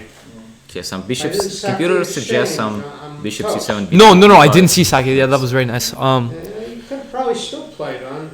No, I was scared I was You gonna could lose have all my tortured- pawns. No, So, there's nothing to be afraid At of. which I- point do you I didn't realize know you any could chances, get some you know. chances? Oh, knight a4. I thought was crazy. I didn't even understand Well, knight I a4. said I want to play d5, but then I saw you could play b6. Yeah. And knight e6 is no good. because bishop of that c7? four. No. I was so surprised by knight a4. That move made no sense to me. If I'm gonna be quite frankly honest. But I only realized after he played g3. Well, I thought about rook d2. Okay, but but rook you d2. can take on e3 and take on f4. Okay, but I can go. Protected passer. I did not like that, but Yeah. Oh it's, yeah. This even though looks you're- very bad. your pawn down, the pawn on h4 might get Yeah. sufficient compensation. To be honest, I mean, this was like I was already living the dream here. Like, my position was so bad a few moves ago. Maybe even G6 here. Why not open the G file for your rooks against my G? Wait, here after G3? You know? No, but I'm pawn down, right? There's no way I can do this. No. So you chose a more human way to take the pawn back. Well, yeah. Of course, when I saw this, I thought I was better here. I don't know. Horrible.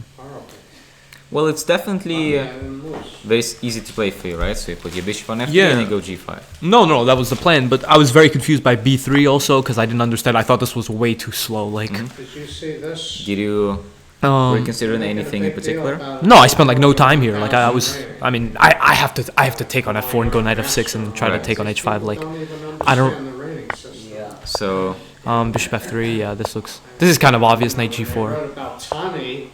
g5, take. That's And I'm kind of pissed he took on g4 here Tani is a great Right, scorer. because that was a really good move, and very important decision. I realized immediately that it's just probably a draw. Like, So you chose to okay, wait. bishop h3 here. Yeah, bishop h3 was really smart. Learned the game, and I is guess that she where you did agreed? well, but her rating is Yeah, not- okay, but I saw. So this is what I'm confused by. I know this is like no risk, but I thought it was like dead fortress after takes, rook takes d4, bishop e3. How am I placing my pieces to win? Well, we can turn off the engine because it's otherwise Yeah, we're okay. deceiving. If you want Because to. maybe it's not that easy to get a knight to f4, but if a knight gets to f4, like, Well, let's say you get a knight to f4. So let's and a king to c2 and like Yeah, something- C6, knight D3, A6, and whatever. like that is what we're. Knight yeah. I'm just saying, and I'm having a really hard time moving my bishop. So let's say you're. No, but this bishop is Let's stuck. play knight D6 and whatever, yeah. King c2. And let's say b6. I just don't want to lose my pawn. So something like that is King c1? what you thought was a fortress. Yeah, Right? or knight d5 or like anything like. So. Yeah, it's always a tough choice. So Magnus once said that he doesn't believe in fortresses. No, but I'm gonna be honest. I'm gonna sound Maybe. completely delusional, but Well, let's I say was- I put my king to f3, right? Is that a way to go? okay, but So like, king 7, king d8, sorry. yeah, maybe I should try this. No, I was scared of like I was so in the mindset that I was gonna lose. Okay. I thought I might lose this, and it's not even like a joke. It's like, I was just imagining like completely like delusional. Like I would have obviously played this. Like I don't know why I didn't play this to be honest. No, but I was just so. I mean, it's always difficult I was to- mad at myself because like if we go back to the opening like very quickly, I was very happy at myself for finding e5. Yeah, I was really happy that I found this over the board in like 5 minutes. Your fan, Meteorological Eclipse says, tell Luke his favorite 2000 floor player says hello. I bet he guesses who I am. I don't even know who that is. Probably Yeah. Oh yeah. Okay. No, I was very happy with e5. Wait, what's the main line here? Okay, I'm just curious. After queen f3. Queen F3 Well, I've played instead of E5. I've played D takes E4 followed by knight Yeah. D7. Okay. I saw d takes c4, knight takes c4, knight f6. No, I thought like knight f6. No, that's good for me. Why I is this? thought the ace of Hoffman plays this line. That's what I mentioned. At the, Yes. Yeah. And I decided That's what But then I thought he could just play like. Time to try Is it. that what you play on after? Did you know your opponent's before? American? Was that what you were Did you going know for? your opponent was No, I wasn't gonna do I this. just No, decided obviously on not. a whim But to it's a play bit of a different E4. version. No, I'm very scared about putting my pawn on Very h5. good You know. games. I guess that's the big Achilles No, I was gonna play bishop f5 to be honest. No, like after knight c3 d4, knight Games e4. where there's nothing But I mean, overall, You got the draw. Rather experiment. Yeah, not great. To be honest, I should have I played. mean, 'Cause if I would have this been was national any other master if I. tournament, I probably would have Really? dropped Yeah. out. Well, that will be a good lesson. That will be a Yeah. good lesson because you'll become national master at any point, but you Yeah. will. Yeah, it's just a matter of time. Just Yes. staying All around right. the Thank you. challenge. And Okay, good thank luck. you. Thank you. Yeah. And I feel Should we great. invite Brian to? Yeah, let's invite Brian. Yeah. I just saw him. Stay there. Let me just call the tech guys. Okay.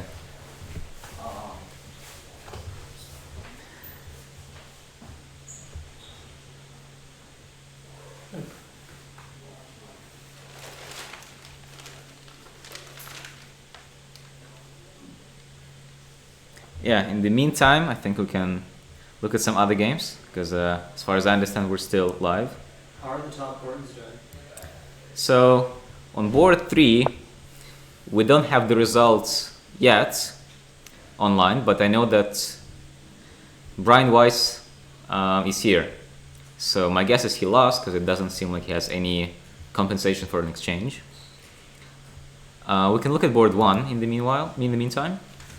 Where We're gonna get Brian here, and we're gonna have both of us talk to him. Okay, Because okay. we're his friend, and I think it makes sense. Okay, so yeah, should I continue in the meantime? Yeah, you can Okay. continue a little bit. So Well, actually, I'll come. Well, let's. Sure. Maybe you sit here and I sit here. And, sure. thanks. All right, guys. I'm back. So, we're gonna have Brian Weiss in the studio very shortly. But meanwhile,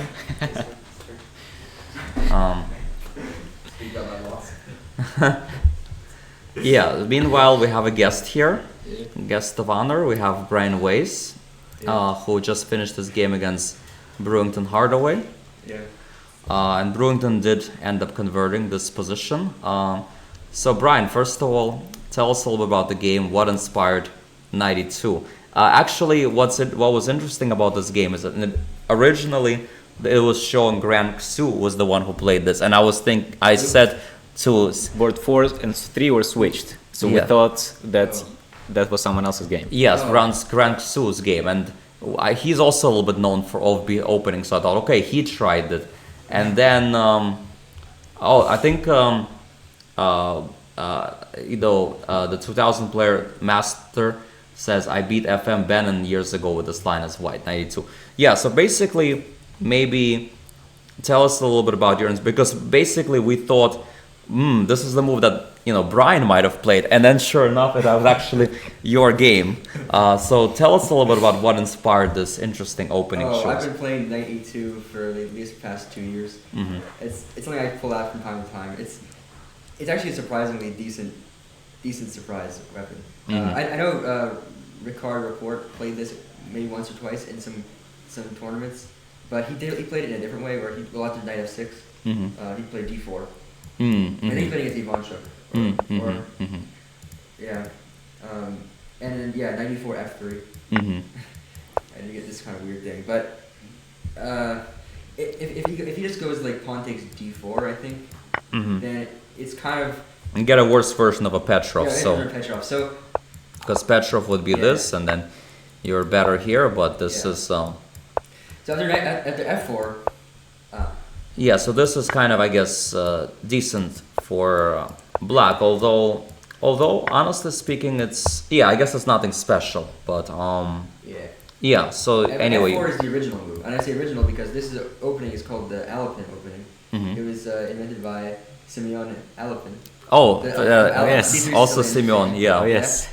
And he didn't just invent the C3 Sicilian. He had a lot of theoretical contributions, this being one of them. And f4 was the move he played way back in the 1880s. Mhm. He has several games of this, where he had pretty decent scores with it.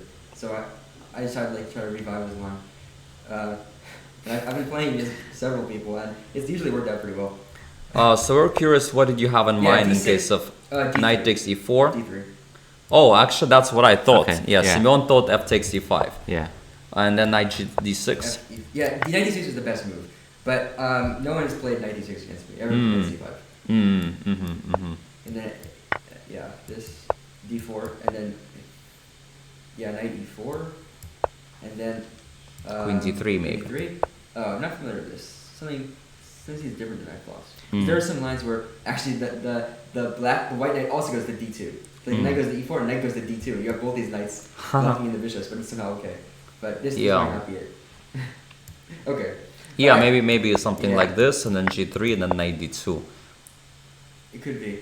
But anyway, so he Yeah. didn't go for that. He played d6, which I actually had a funny feeling he would do that since he spent such a long time thinking here. And the only thing I want to point out is that, assuming I don't play another tournament until New Year's, this same line is going to be my first loss of this year and my last loss of this year. Mm. Because this was what Sam Schmeichel played against me in the January premiere. And that was my first loss. And of the Sam year. Schmeichel, by the way, not to be confused by the Grandmaster Sam Shankland, 2700 FIDE. Sam Schmeichel is also a very strong very strong player in his own right. Right. Um, So I just basically, actually, we just keep going. Knight bc3, knight c6, d3, g6, h3. This is exactly what I played against. Yeah, I think that's the game that we analyzed. we actually. analyzed this. Yes. Yeah, we did analyze this. And And I knew it's not theoretically very good, but Mhm. or not technically very good, but it actually is tricky. But like knight h5, and then bishop e3, knight f4. Yeah. Yeah. Okay. Well, I guess this stockfish isn't really liking it. but but I think queen h4 is what happened in the game, h4 right? was what Schmeichel played against. Yeah. it. And then bishop f2, Mm. queen f4, knight c5, Hmm. and the queen moves somewhere, knight c7, and then knight takes a8, and it actually is kind of tricky. Mm. And in my game against Sam, I actually got a playable position, Mm. but.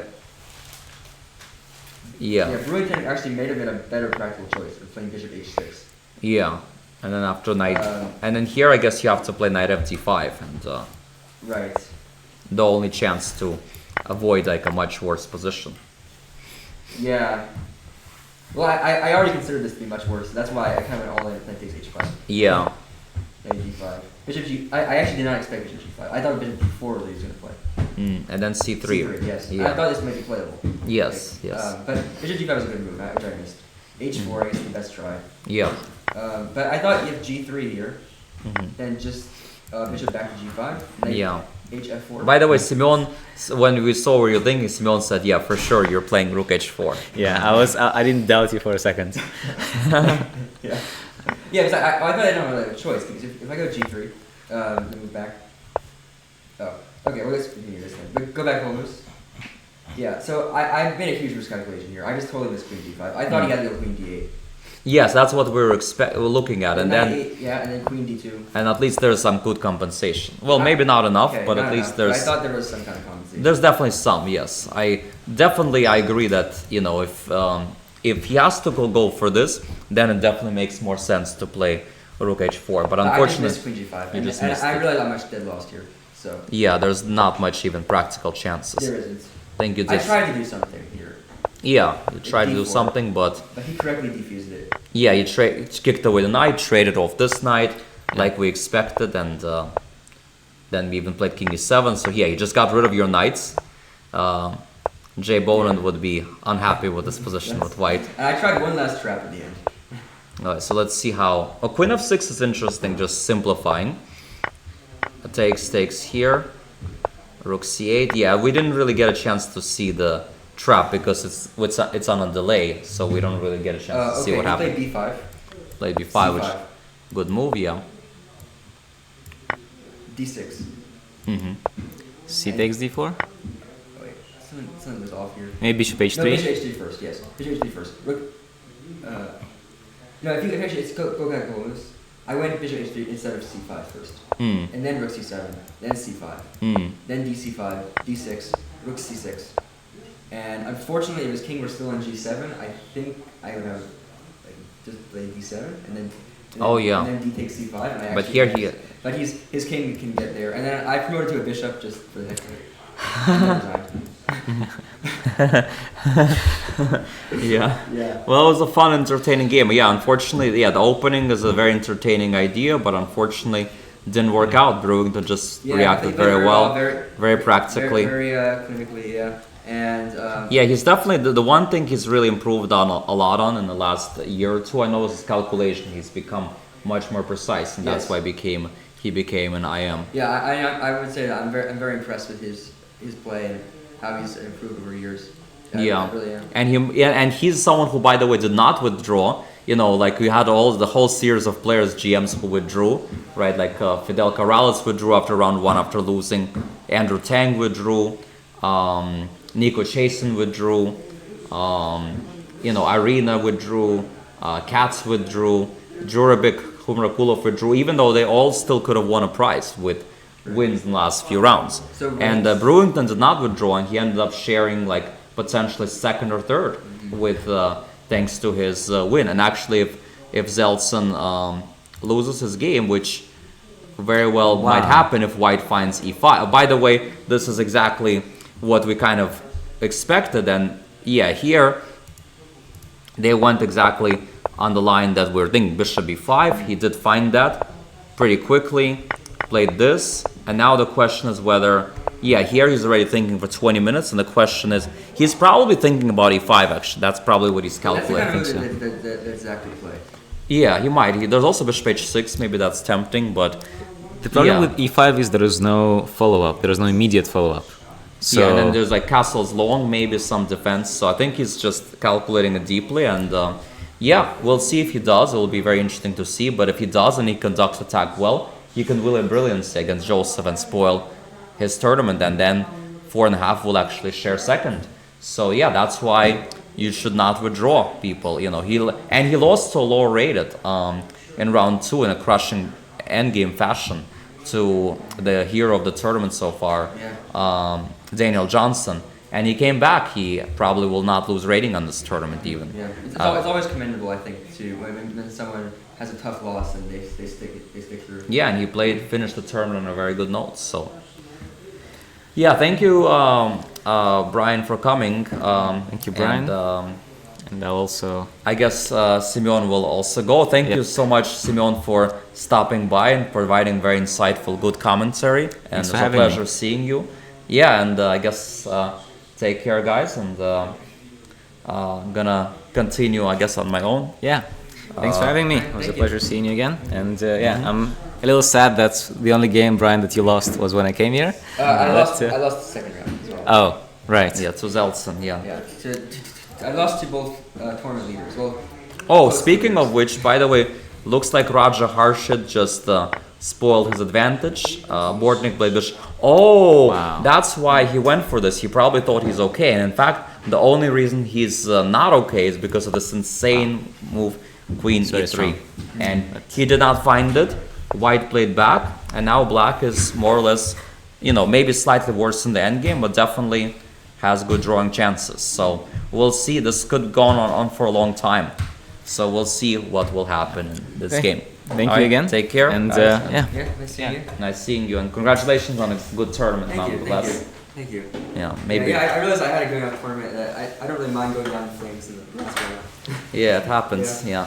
It happened to me many times losing Yeah. last round. So Yeah. No, it was very fun, and yeah, congratulations again for doing that. yeah. So as you see, you know, Brian was a very good sport. You know, came down even after a loss, and provided very insightful commentary. And yeah, so now I'm gonna be solo for the next like couple hours. All right, take care, Jay. Yeah. Good to see you here. See you whenever, I'll see you. See, yep, we'll be around. Yeah, so let's take a look and see what happened in. So Zachary Tannenbaum, let's see, he hasn't played e5 yet. He's still thinking.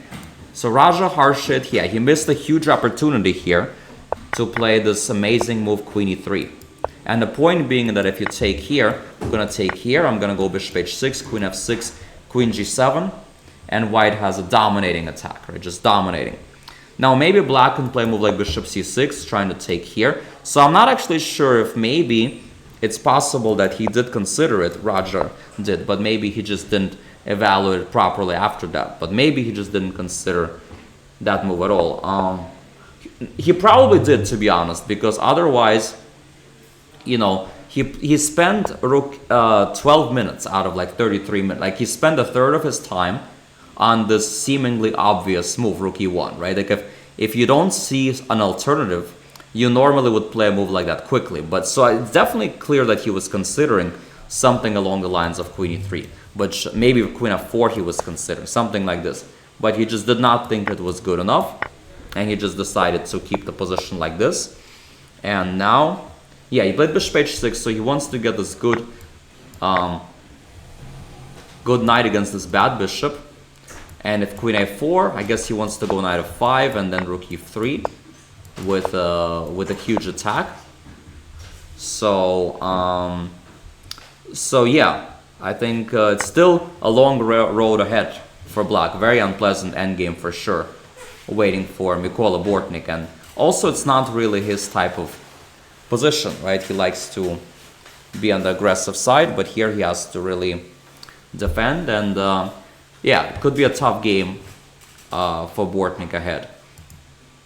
Let's see what's happening in the Grand Xu against Daniel Johnson. So that game, again, nothing much is happening. Black put this bishop on c6, trading off a lot of pieces, and again, black is more or less comfortably equalizing, and again, nothing too much is happening in his game. Let's look at the game against Chloe Gao against Eugene Yu and see if any new development happens. So since the moment we left off, black played this move e4, knight d4, and he decided to go bishop d4 and knight a5. So he wants to chase away the bishop and apply pressure on this d5 pawn. So bishop a2 does not work because of this. And after bishop c4, he wanted to trade that off and then basically control that square. But maybe white should have played knight d2 so that in case of a trade, at least the knight gets over to c5. And if you don't trade, maybe bishop c2, putting pressure on that one. Anyway, Chloe played bishop c4, which might be a little bit inaccurate. And then after takes and bishop b7, I guess black is still significantly better. But it's still not going to be easy to convert. And as we know, Chloe is a great fighter. I cannot reiterate it enough. So, all right, let's continue looking at some games. All right, so in the game John Lodger Hughes against Leon Putnam, we have a situation where white continues to apply slight pressure. b3 is a great move, stopping knight c4, prophylaxis. And after knight c5, yeah, I mean, it's kind of a normal game still. Like nothing much is happening. They're both just playing very high level chess. Brian Lynn against Steve Pressman. Yeah, again, not much is happening in this game. You know, very slow maneuvering endgame. Looks like it's still approximately equal. Leaf is trying to win. Maybe Brian is also trying to win. But position is still equal. Jay Bonin against Luke Hoffman, as we guys know, ended in a draw, where after bishop g4, knight c5, bishop h3, they agreed to a draw in a, which of course, as Luke and Simeon were discussing, you know, black definitely should have tried to win this position, but he took a draw under the impression that he was much better earlier on. Much worse earlier on, and he was just happy to make a draw. Normal at Super asked, do you think Leon Putnam will be GM one day? I mean, something like this is very hard to predict, but I think if I had to guess, I would say yes, because he's very hardworking, he's very committed in his chess career, and he's very talented, and he's definitely improving at a pretty good trajectory, and he's already a very strong FM. So yes, I think there's nothing is a guarantee, but I think there's a very good chance he'll reach at least the GM level if he trains the right way on his chess in the future. Kyle Dong is still thinking after black has just played d5, or maybe there's just a transmission problem, because I can't imagine thinking for 40 moves on this move, but 40 minutes on this move, but I guess there might be a transmission error. And we have Aristo against Kieran. Still, white has this huge advantage, and yeah, white is doing very well. Do you want to come over if you want? Sure. Okay, we have another guest joining us. That is the same guest that we had yesterday. Made the commentary very insightful. Akash Meduri. And Akash, why don't you tell us a little bit about how your day went today? So, the morning game ended up being an evening game for me. Mm-hmm. You were the last one to finish. I think even the round was delayed because of your game. It was like something like 5 hours, right? It was probably over 100 moves. Yeah, 123 moves. 123 moves, like deep into the end game, and yeah, it was. I had a queen and 2 pawns versus rook and 3 pawns. Mm-hmm. So white had pawns on h2, g2, f3, mm-hmm. king on f2, Mm-hmm. rook on e2. Mm-hmm. I had pawns on f4, h6, king on f5, and then queen everywhere. And oh yeah. really couldn't find a breakthrough because I would like to play h5, h4, h3, but once I play h4, h3, everything's locked down and the rook on the e file cuts off the king. But Yeah, after h4, white plays h3 themselves, then it's very hard to win. yeah, but I finally won a game. Yeah, baby steps. First, you get the first draw, and then finally the first win. Just up from here, Yeah. from here. But no, it's a very strong tournament. Very honored to play. I'll have Yeah. to elevate my game a bit if I want to make it next. And by the year. way, that's another player who did not withdraw, kept fighting, and finished on some good wins, on a good note. So that's again, kids watching out there, everybody, do not withdraw unless you're sick or something like that. Like, try to not withdraw. We have a Absolutely. question here. Do you think Brewington will be a super GM 27 plus 50? Well, 2750 FIDE is very, very hard. I mean, very, very few people make 2750s. So, of course, I would love to see him make it. But, of course, if I had to be a betting man, of course, almost every smart person will just say no. Just because there's so many very talented players, and 2750 is just such a humongously high level. It's, I think very few people will make 2750. I mean, 2700 even 2700 is very hard. All right, that's. But do I think he'll make GM? Yes, I think Brewington will become a GM. But beyond that, it's just very hard to predict. I mean, I thought I'll become a super GM, and I didn't. All right, it's like you have to have really the thick. You have to have everything. I mean, the talent, the hard work, the opportunities, like everything. Yeah. So we have a comment. Akash was fortunate to have a buy so he can get extra knowledge for GM in the commentary booth. Absolutely. I mean, it was a strategic loss in round 3 to end up with 1.5 out of 2 to finish it up. I guess that would be the only reason to withdraw from a tournament, to do this, something like this. Absolutely. Otherwise, there's no other good reason. Or maybe getting sick.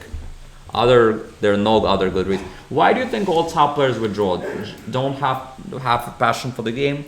I don't know. It's hard to say. I mean, maybe some guys are. I mean, I think in every case it's a little bit different. In some cases, might be frustration. In some cases, maybe they got sick. Maybe some cases, family members came up. In some cases, maybe just they could have done something more productive in the weekend. Because it was kind of interesting, like when the tournament registration first signed up, it was insanely strong. Oh, yeah. It was Antipov in the registration, also Mark Paragua. Then some players first dropped out before the tournament, some GMs.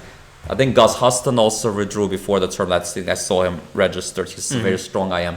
So some players withdrew before the tournament. Then Perales withdrew after round 1. Then another player withdrew after round 2. Another player, Nico Chasen, withdrew after round 3. A few others after round 4, and slowly but surely the tournament went from something insanely strong to suddenly you have a situation where non-GMs are playing for second place in the last round. Even first place. Even first place. No, first place. First place. Not.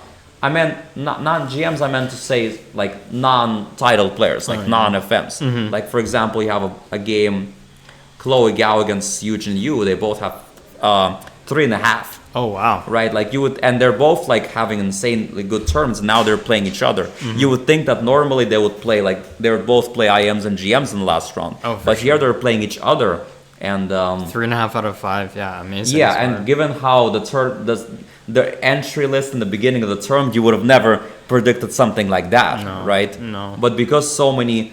I guess the one good thing about all these GMs and IMs withdrawing is that gave a lot of the younger players having a chance to have their tournament of their life, and having the chance to really shine. So, yeah, but I don't know. I think maybe a little bit lack of passion, maybe a little bit frustration, like maybe there could be many factors. What do you think? Do you ever withdraw from tournaments? I have withdrawn in the past. I chose not to withdraw this time because, I mean, I didn't really have any expectations for myself in this event. And so it's easy to not be super disappointed. But, I mean, I think, a lot of these GMs are probably expecting to win the whole thing, bank that $5,000. And if you have if you're Fidel or Andrew losing in rounds 1 or 2, maybe it's just difficult to bounce back from that. Okay, we have a question from the studio. Yes. I think also maybe like when you see other GMs maybe withdrawing, then it's like, say they're on like, I don't know, like, because I know for me in the amateur, I didn't make it, I was like a 3 seed and I was on board 18 in the last round. Like I was thinking of withdrawing, but I decided not to and did it by all. But like I won that game in 20 moves, like all the other games were like bad. But you know, sometimes it's like, say there's like some expert or something doing better than them, you know, it can be pretty embarrassing, you know, to be on like a really low board, you know, losing round 1 or something. And maybe then they see other people withdrawing, so then they're like, you know what, I'll just withdraw too.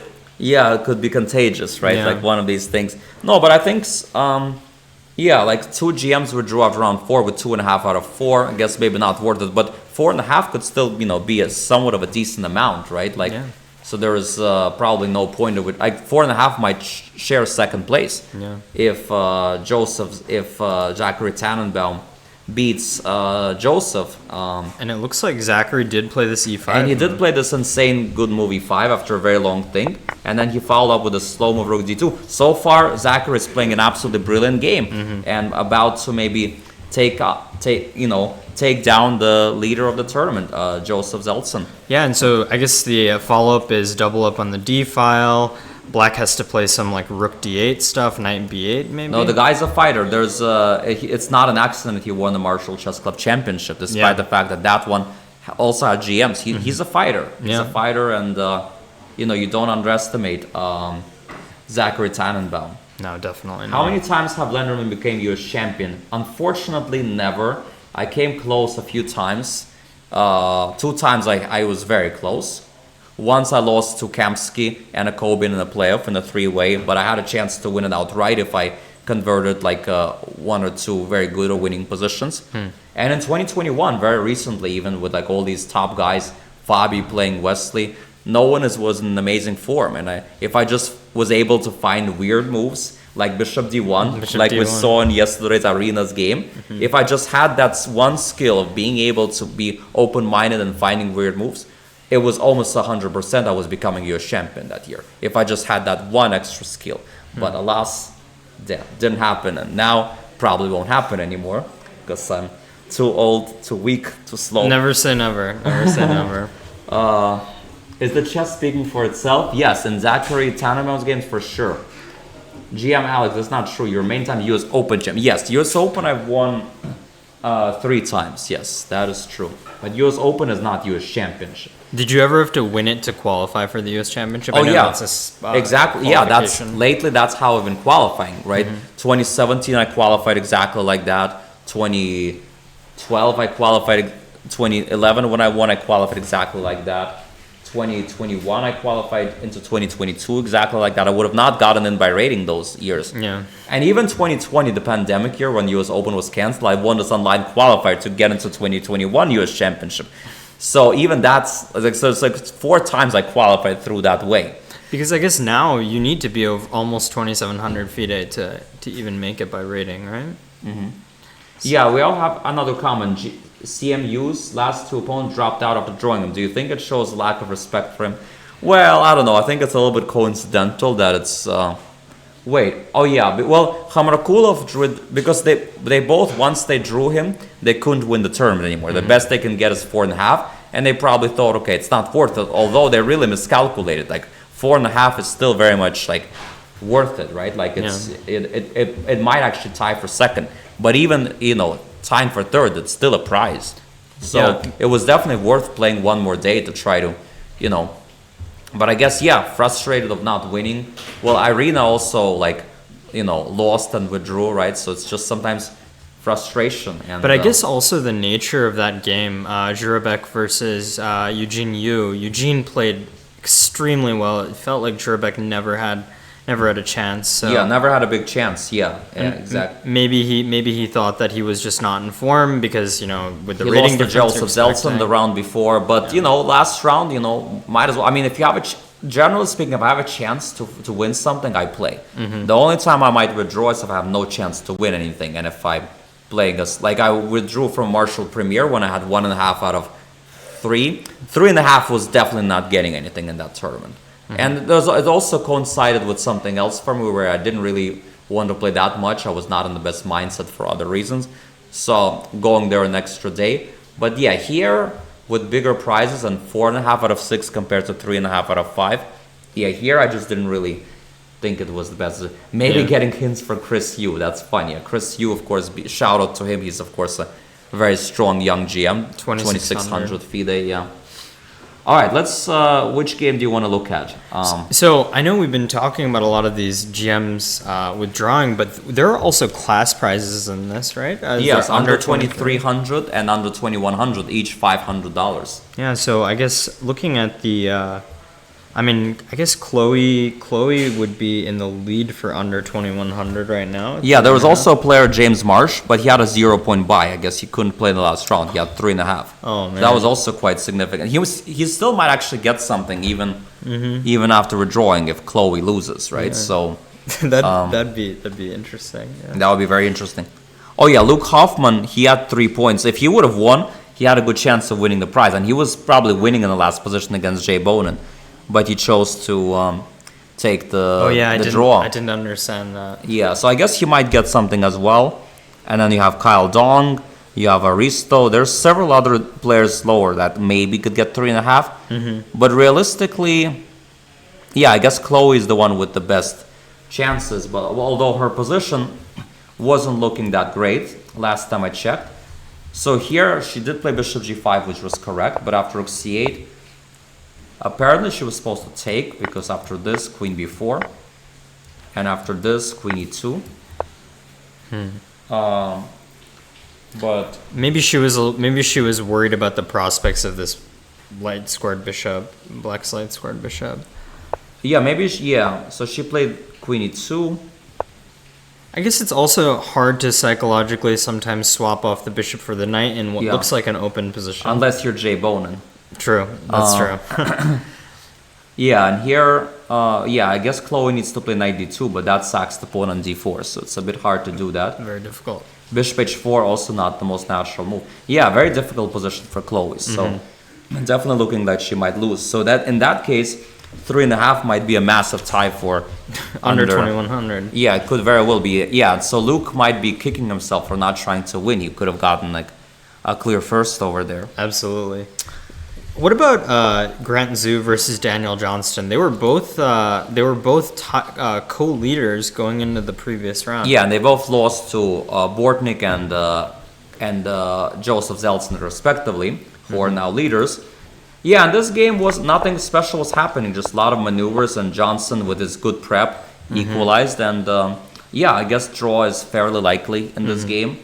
Daniel Johnson is in his trademark time pressure, and it's kind of a difficult, but at the same time position is relatively simple to play, so I feel like draw is still the most likely, but Grant is a swindler, so maybe Grant will I could do see some- I could see some chances with this queenside pawn majority. Yeah, There's- anything could happen. Black's pieces are very good though.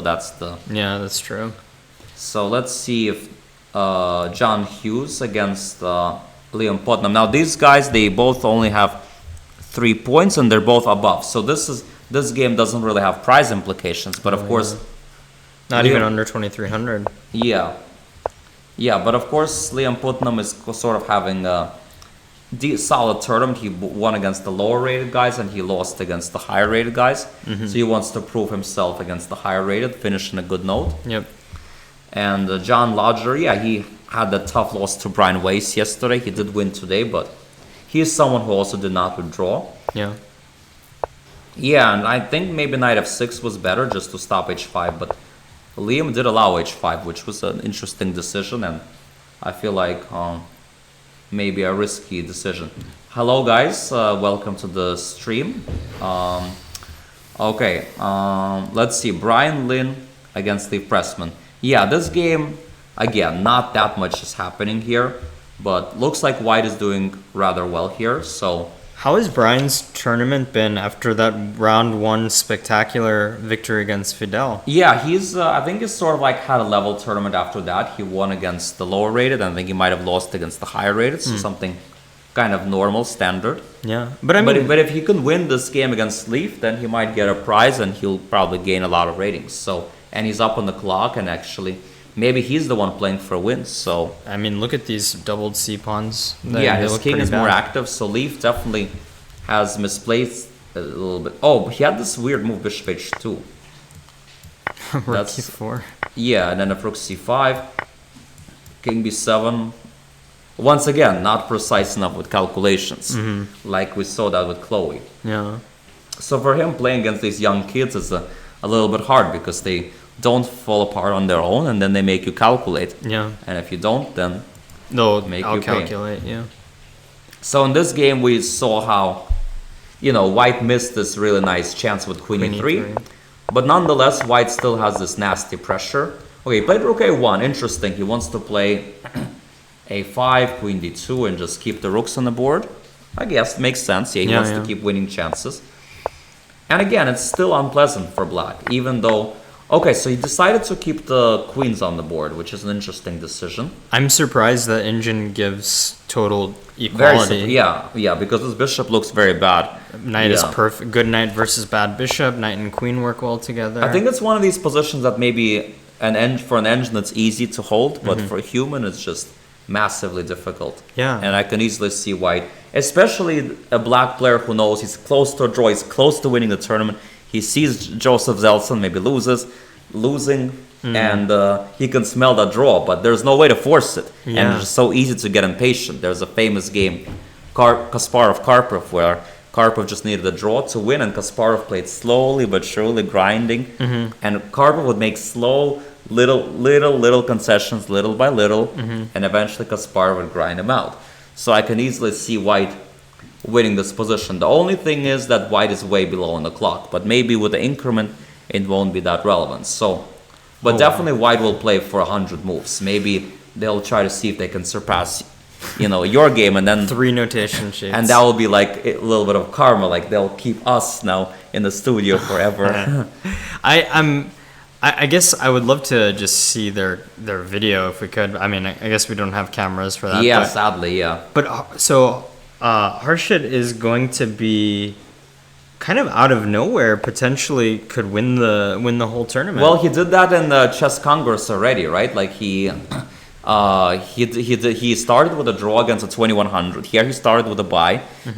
And then he had like a few wins. He had a draw, and Against then he Daniel. snuck in. He beat me in the last round to overtake me. I had 4.5. He had 4. And here's in exactly the same situation. Wow. Also with White, and let's see if he can do this heroic act again to win on demand. I mean, yeah. I would not be surprised, but let's see if lightning strikes twice for Raja Harshit. Yeah. Or will Bortnik hold his nerves and be able to,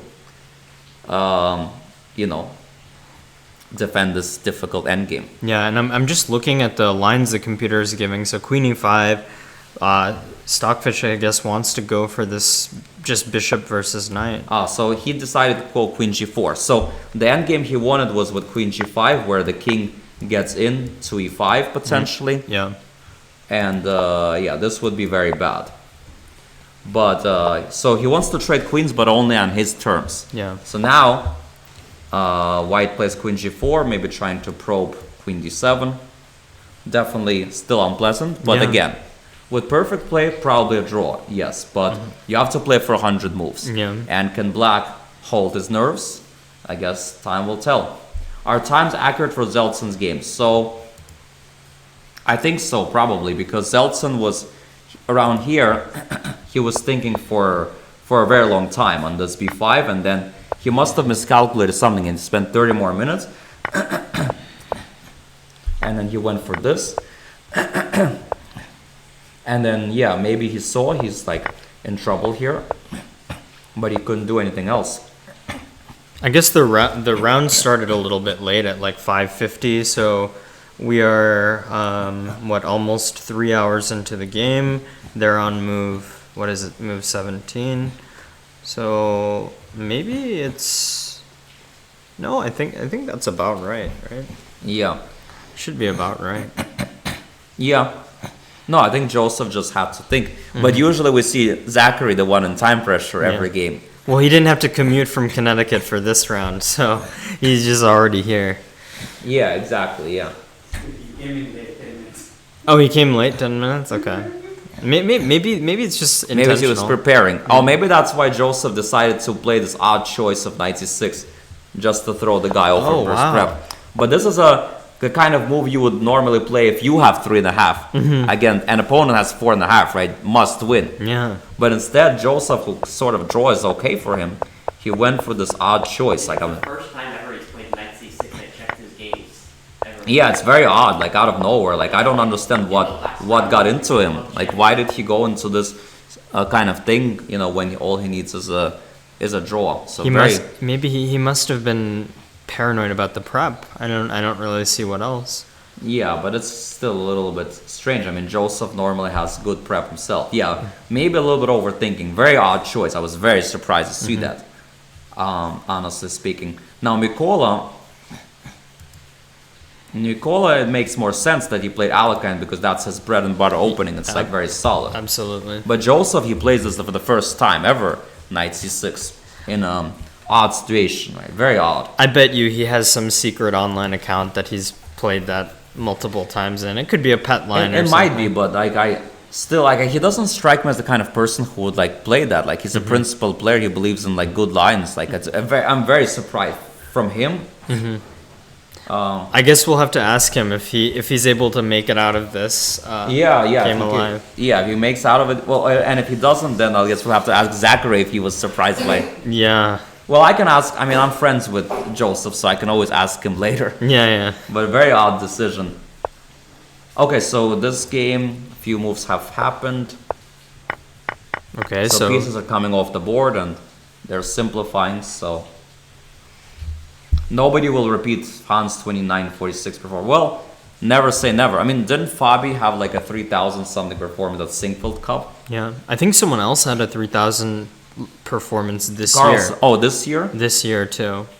One of the European tournaments, but I don't remember which one. And also, like Monk Sudlu's been performing super well, but. Okay, so let's Yeah, see. 1 What second. game have we not looked at yet? I think we've looked at every game. Oh, we haven't looked at these last few games in a long. Okay. Okay, so it looks like Aristo is about to put the finishing touches on the game against Kieran Nasta. So They're both friends, from what I can tell, or maybe classmates. I don't know. yeah, and like it seems like it's a game that's been going White's way. Now he's gonna lose material because if he moves the rook, he loses the knight. And yeah, now it's just a question of putting finishing touches. Actually, I should have results updated on my phone, so Yeah, I can D7 and then no stopping rook C8.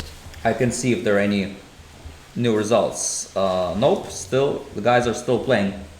Well, there are some results on the lower boards. They're not that relevant for the prizes, but Ishan Hibar with white lost to Aidan Tillmans. Wow. 300 points lower with white. So that's kind of an upset, like a young kid losing with white. Yeah. Aditya Das drew with white against Connor Wang, also a slight upset. More than 200 points, plus Aditya was white. You beat Serge Adelson. Hema Vikas with white lost to Nikosin Kulelko. And Camila Sharudia with white lost to Robert Lee, a little bit of an upset. Robert Lee is underrated, for sure. I think. Oh, that's the one you played previous round? Round 3. round I played three. him in round 3, and I think he might have tied for first in the amateur championship to qualify for this. But I mean, he's got to be well over 2,000 strength. Not sure about 2,100, but you know he's up there. I see now why this game isn't over yet, because white is not doing a great job of converting this. He played a3, which is not. Isn't D7 just automatic? Well, d7, Oh, I think rook rook C6. c6 is not automatic because there's still a lot of pawns for Yeah, black. yeah. But first, yeah, I guess rook b3, rook a3 induce weaknesses, and then Go you back. go back. Yeah. Yeah, this was the most clinical, but yeah, he missed it, and now okay, it's just still game to be played. So anyway, there's a 15-minute delay, and the game's still ongoing. So. Nobody has finished. What about Kyle Dong, Carter Ho? Oh, this one has a transmission error, like Oh, after okay. d5. Yes, so that much is clear. Yeah, there's a transmission error. All right, Brian Lynn, we already checked that. There's still kind of equalish endgame. All right, let's go back to the top. Yeah. Raja Harshits. Okay, so this game is gonna go on for a long time. It's just gonna be one of these, Marathons. marathon games. Yes, I would expect. Raja was just gonna try forever, and And he's actually a decent endgame player, to my knowledge. So I think the one problem for white is this king, right? Like he can't go here for some reason, for example, because of g5. Yeah. So he has to always babysit the king. Maybe this pawn on f4 is kind of... Yeah. And also the bishop can maybe get to e4. Actually, the more I look at it, it's probably just nothing for white. Yeah, I think, now that I think about it, I think Bortnik will probably hold. Interesting. I mean, the best defense is active defense, right? Yeah, he missed his big chance here with Queen e3. Queen e3, but it's not that obvious because he had to foresee maybe... He had to maybe evaluate something correctly, like maybe bishop h6 or something here. Which is not obvious, but... Maybe he could have found it, but yeah, I guess lightning doesn't always strike twice. It was just unlucky that I was the culprit.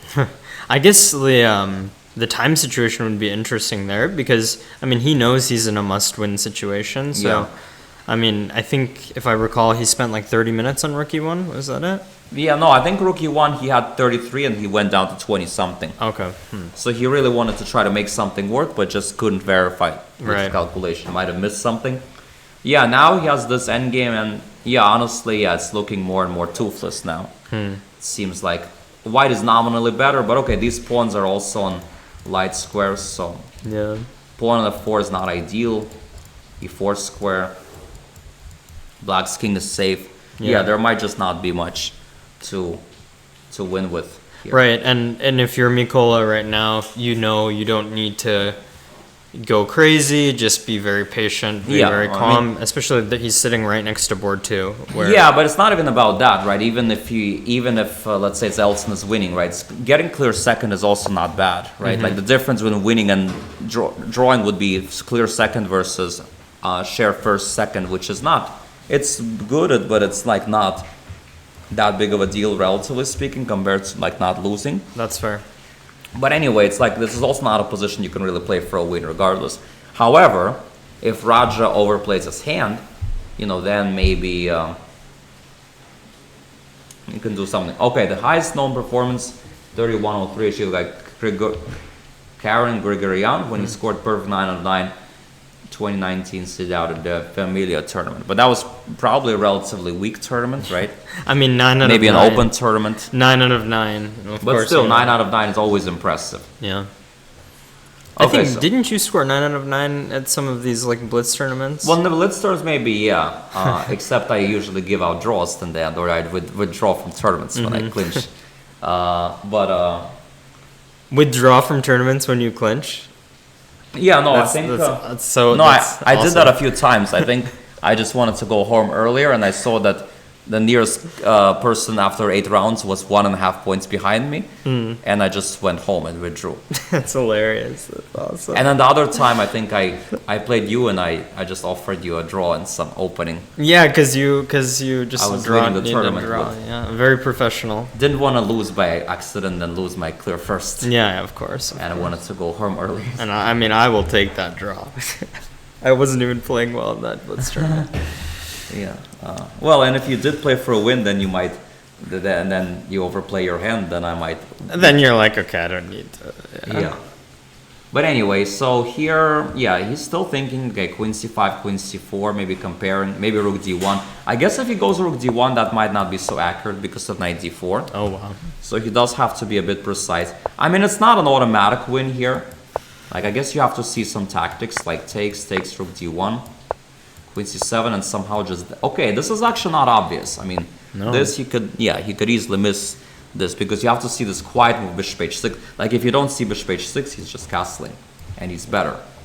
So it's not... Even here, it's not obvious that it's, like, so good that you need to necessarily go for this compared to, let's say, just this move, which this might actually give him holding chances. So this game is still far from over, but... But this bishop h6 position is actually quite beautiful. I mean, black is paralyzed. Yeah. It's almost Zugzwang, right? Rook d5 here, rook c... Well, you could try rook g8, g5. And then h4 maybe. Yeah. I mean, it's So very almost middle game Zugzwang. This is a sadistic move. Yeah. And if e4 ever, then knight d4. And for some reason... Okay, I guess both are good, yeah. Yeah, just insane position. Yeah. Man, yeah, I mean, but I think rook hd1 is such a natural looking move. I mean, I Yeah. could see Zachary playing it. Easily, yeah. It's because it's not easy to really realize that you're like so winning, right? So yeah, so this game, okay, yeah, he's bringing the bishop to e4. Yeah, I really don't think there's just not much in the tank for white left. Wow. Looks like Bortnik has a, he's definitely a big favorite to secure this here. And then Although anything could still happen, but maybe if the times were the opposite, maybe I would give white more chances. But Bortnik, he's too professional of a player. Right. To How much time does Bortnik have? 53 minutes. 53 minutes to 9 minutes. Yeah. So I'd probably draw and maybe not after 100 moves anymore. I mean, it's not. Well, easy. I've had several U.S. championships where, actually, even in 2021 U.S. championship, I had a game against Lazar Brazon where I beat my own record where I played a queen and pawn against queen endgame, and it went something like 120 or 130 moves, 130 moves. Wow. or maybe even more. I don't remember exactly how long. Wait, what's the longest game ever? I think it might be against. I saw that game, the one you're talking about. You Brazon? you held that, right? Yeah, but actually, no. There's. I think my longest ever game was against Doug Eckert. He's like a veteran master. Oh, Doug is awesome. Spice Cup, I was black. I was a bit better most of the game, and then I was like winning, but then I was a bit careless. I relaxed early, and then I got a position where I thought I was winning easily, but then he had some fortress. And then I kept trying to break through that fortress, and eventually I managed after something like 160 moves. Oh man. And, our game I remember like everyone was so pissed, like they couldn't get the pairings because of our game. It was just kind of funny. Wait, was it like 7 hours? I don't know, maybe it's like 5-6 hours, but it was like there was no second time control. It was still Just 90-30. So did the game go overtime just like this one? yeah, but even more overtime than. So like those people got so pissed. Well, I'm over exaggerating. They weren't that pissed, but they were a little bit annoyed that they couldn't get the pairing. I mean, it's what are we here? What are we here to do if not to try to force to break through a fortress? Right? Yeah. Like, are we real chess players if you don't try? How long of time did you take to try to break through that fortress? I mean, I held off moving my pawns for so long, but I saw the defensive idea from far away. But you kind of have to push. No, I didn't end up doing it, but I mean, if I wanted to be like extremely annoying, I would just play 49 moves and then push the pawn, play 49 more moves and push the pawn. But that's like David Howell approach. Finish up! Yeah, no, I wasn't gonna do that at that point. Yeah, meanwhile, looks like Chloe's position is going from bad to worse here. Last time we left off. Yeah, so we were saying like knight d2, bishop h4, or hard moves. So Chloe played queen e3, understandable, h6, bishop h4, but that's a very bad move. That's a howler. You have to get rid of that knight. Because now this light square blockade is just so strong. Yeah. And A5 maybe. yeah, I know her A6. coach Irina, shout out to her. She's doing some YouTube videos. She has her own channel now. Oh, she wow. talks a lot about the concept of trading pieces. Well, that could be a good new little bit of material. Yeah. Because she likes to use her students' games, and this could be a very good example of when to actually trade pieces, because leaving black with such a good knight like that is very dangerous. Maybe we could get like a shout out to Irina's YouTube channel. Miguel, Yeah. do you happen to have that? I didn't even know she had it. Is this new? Yes. Relatively new. I didn't know about it It started either. earlier in this year. Alex, we played against each other 3 years ago at Chess 24 Vanderbilt. Mick Tal. Probably not remember the game. I played the both as Gambit. Oh, Mick Tal, yeah, I remember the name, yes. I think I know that you might have played Vanderbilt against some other strong players as well. So yeah, the name rings a bell, yes. I don't remember the game, how we played, but I definitely remember the name. CMU is a strategic master. He will always find the right trades. Well, not always, but in this game, he's playing very well so far. And Yeah, he plays with a lot of maturity. A lot of maturity. Oh, Kamsky blocked Bortnik online. Accused him of cheating. Which Bortnik did he block? The one Mikola, the one who's an IM, or the one who's Alexander, who's the GM? I mean, knowing Kamsky, he probably accused both of them. Tends to have a reputation for that. Yeah, I don't know if he ever accused me. I think But yeah, I think everyone who's like not a GM who beats him in a strong game, he reports. I've played him 3 times. He's never reported me because I'm just like I'm not good enough to even on my best day. Even on my best day. Well, you know, being accused by Kramnik or Kamsky doesn't make you a cheater. I feel like it's a badge of honor, though. You know, somewhat of a badge of honor. Yeah, he also blocks people for flagging him. You know, there's this famous. Okay, I should probably not say it live, but there's this famous. FFL. Yeah, FFL. Okay, I should not. There are kids around here, so I should not specify what that means. But I guess you can. Yeah. Be careful. Be careful. That's what. That game, the guy who did it, Rook versus Rook. Yeah. It was Keimer, wasn't it? I think it was Keimer. And Keimer is now stronger than Kemp. No, it wasn't Keimer. It was Cristobal. Some Brazilian guy. I think. I think Chilean, South American, but Cristobal's something like that, 26 something. Yeah, Bill Agra. Yeah. By the way, Kamsky then played a friendly match against him like with 3+2, and he beat him like very easily. Interestingly enough. Interesting. But yeah. Well. No, I think Keimer was the one who played against Kramnik and flagged Kramnik online, and then Kramnik like basically said this is like ridiculous, like this is like, and then they started playing terms of increment because back then they were playing 10+0, and in some chess.com like big championship or something. Yeah. And Kramnik was offended that Keimer just flagged him. I mean, I feel like you just avoid these types of situations by playing with increment whenever you can. Just play a proper game. Let them play an end game out. Like, Yeah. Even 1 second increment is Oh, enough. Bordnik and Raja officially drew. Aha. Oh wow. Okay. So big results. So Big result. We'll have to get one of at So least one of them. Mikola, I guess he's maybe. not officially a winner yet because If Joseph wins, he gets first. if Yeah. Joseph wins, yeah, basically if Joseph. Now it's all dependent on Joseph. If Joseph wins, Me, Joseph, and Zachary. Actually, what would be crazy if Joseph wins, then that will be the second time a FIDE untitled player wins the championship 2 years in a row. Because I mean, even though Joseph is obviously IM strength, and he would have to beat the former last year's. I guess it makes sense, and then like it's yeah, I guess it makes sense. Karma had it in Who's such the a way, first or not untitled- Karma, but Wait, who was the first untitled player to win? Zachary Tannenbaum won last year. Wait, but wasn't he an FM? No, he wasn't. He didn't even have a CM title at that point. Oh my god.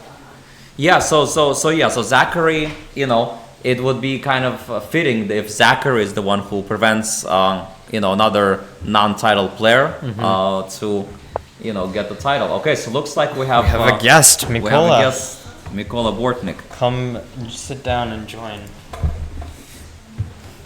Very interesting battle. Oh, Mikola, congratulations on a great tournament. Looks you like so it's much. a guaranteed at least clear second, but good chance pending this game, but good chances that could be even better than that, especially after White played correct move Queen C4, preparing this, and White has Is it a here, win? Is usually- it better for White?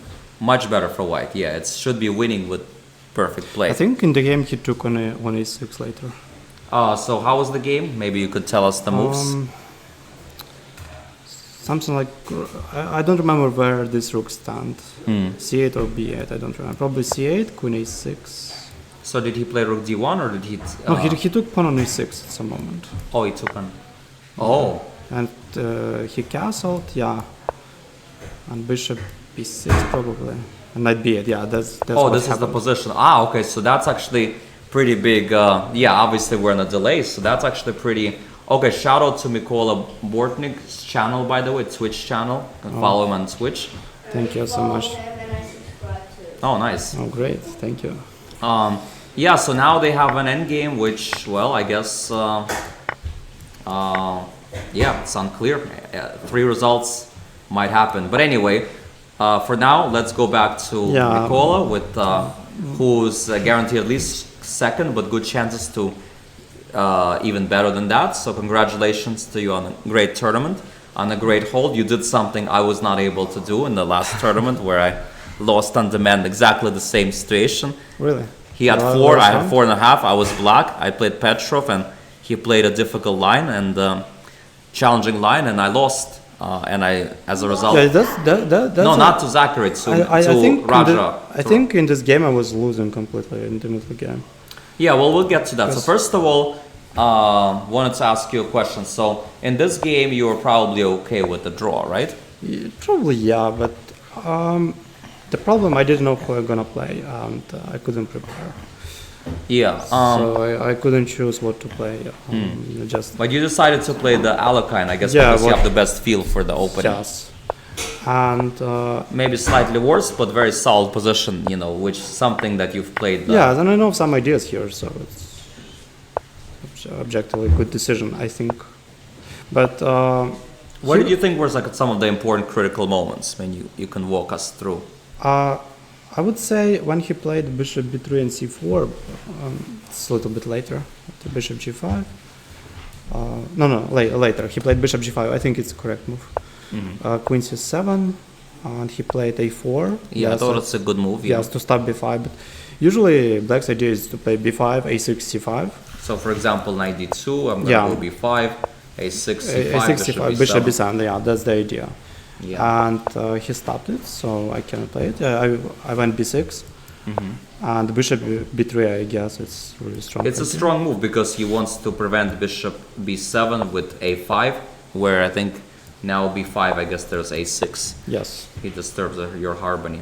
And, So you decided to go for no, this. yeah, unfortunately, during the game, I didn't realize that this position is quite okay for black. I shouldn't play c5, definitely. Yeah, probably not. Yeah, because It's too risky, yes. But, I was thinking about this move also. knight 5 f6. Yeah, but I don't know why. Yes, his idea was to play c4 objectively. And I wasn't sure what to do here. So should I Yeah. let d5? Yeah, maybe. Yeah, and then takes Take c4 queen- Oh, c4. I didn't see with a c4. very tense position, very double-edged. Yeah, so you went for the structure, which I guess is objectively very unpleasant, but it was never very easy. So you played this, which is very principled, and then And he- rook e7, yeah. Is it the only move which gives the huge No, advantage? actually, we were looking at knight takes d5. This was the engine top choice, and we were wondering What if I take queen takes. bishop b2? Yeah, we thought it's quite dangerous. Rook e7, queen d8.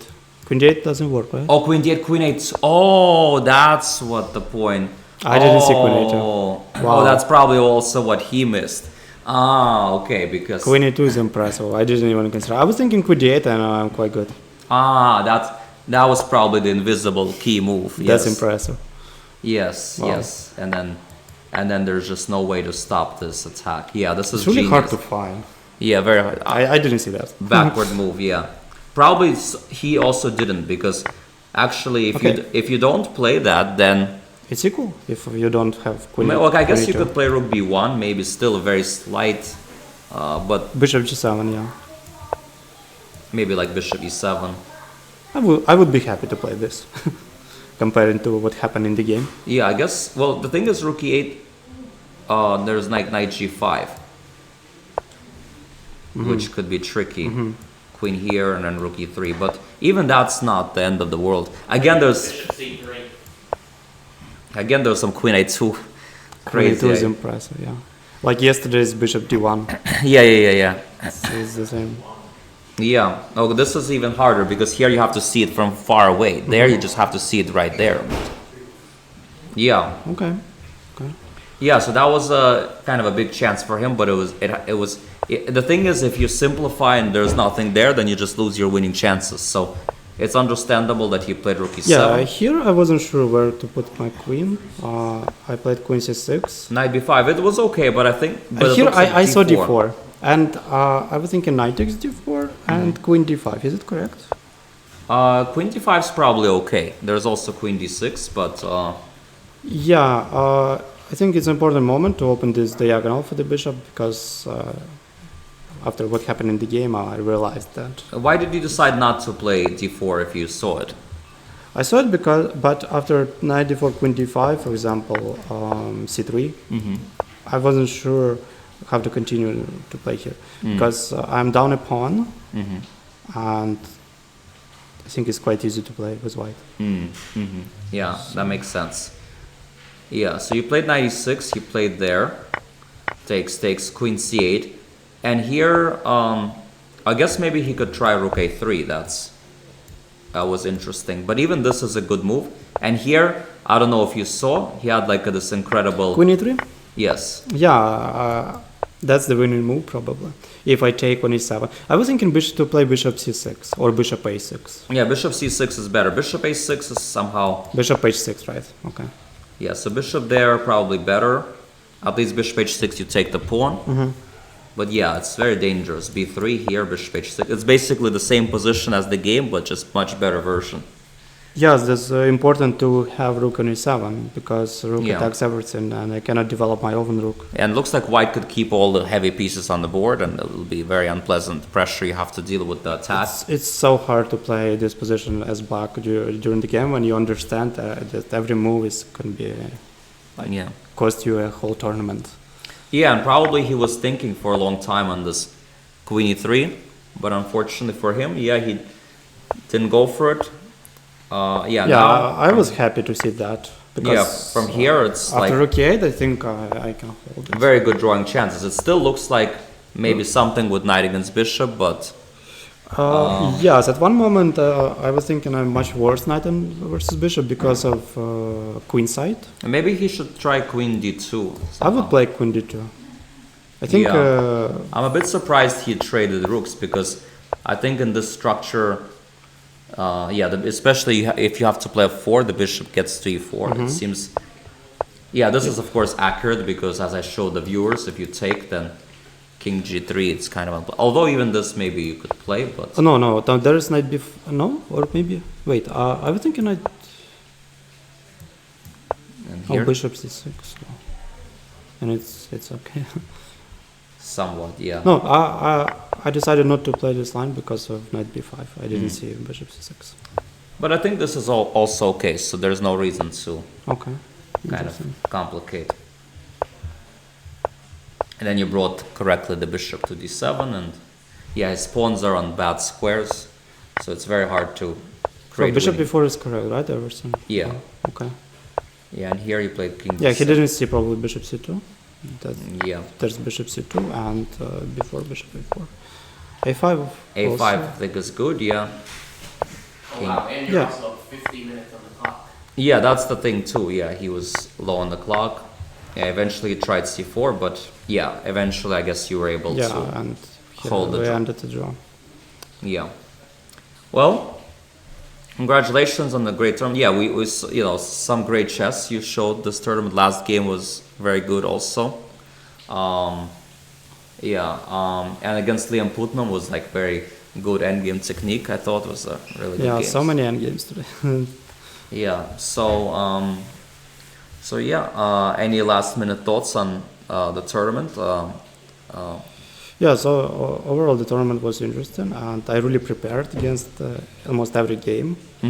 Usually I'm not doing that, but I tried to do my best and I think it's a good result overall. Maybe I'm interested to see this game because Yeah. Well, nothing happened new here, right? It's just like That's what you I said. showed after delay. But So what can I do? Just wait for this game. What is the result? And I'm really interested. If we have equal score, should we play some more games against each other? There will be that if that happens. oh, there will be. What's the time control for the playoff? The TV will let you know. All right. It There can be, might be a it can be playoff. more interesting even. They say once we call this next turn. But I still think you would rather white win the game. I think queen c4 here. Apparently, a rook d1 was. You had to find. Yeah, there were some complications, and he. But overall, this position after b4, is it in white's favor? Yes, it was always in Okay. white's favor. Yeah, that's why Joseph was thinking for so long. He probably maybe he originally missed something earlier on. Who wins the tournament if Joseph draws? I think it's a playoff. All the blitz grinding gonna pay off. Playoff should be 3+0 game with Mikola streaming. Yeah, we can play on chess.com, why not? I'm ready. Well, it's actually kind of fitting because this guy Zachary Taneman, he won last year's Marshall Championship in a sensational way, overtaking Jurabek in the last round. And it's kind of fitting if he's the one who kind of decides who wins this year's champ, kind of a gatekeeper. It's very fitting actually for the. Yes, I agree. Even though this tournament was originally so strong, but like everybody withdrew almost. After each lost game. Yeah, first a few GMs withdrew, NIMs withdrew before the tournament, like Antipov and Paraguay, I think. Josiah also was signed up. Oh yeah, Josiah withdrew and Gus Huston, Michael. A lot of players withdrew before the tournament. Some people withdrew during. I thought that's one of the reasons why I didn't want to play, and I wanted because I thought it was going to be only one GM left, right? So who I played? Oh yeah, I think so. Yeah, it's amazing. Yeah, amazing.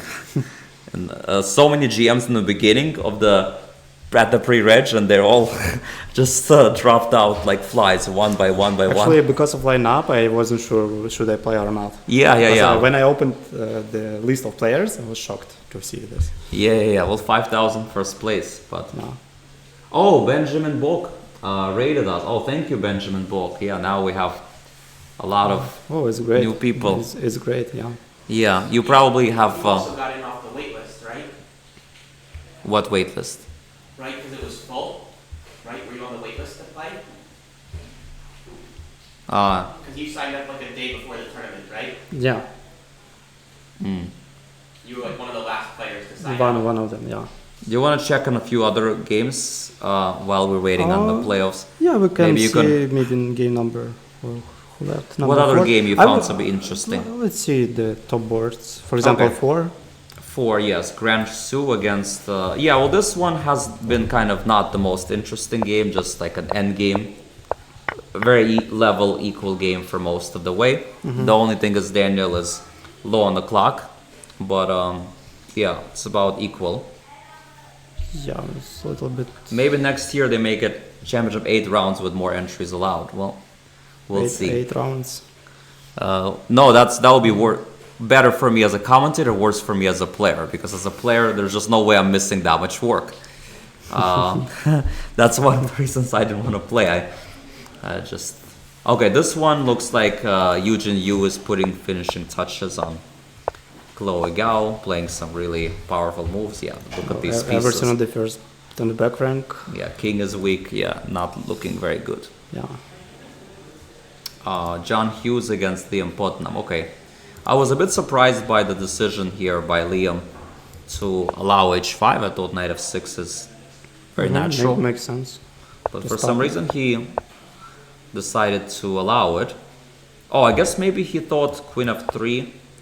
Some count. Or even this is unclear, right?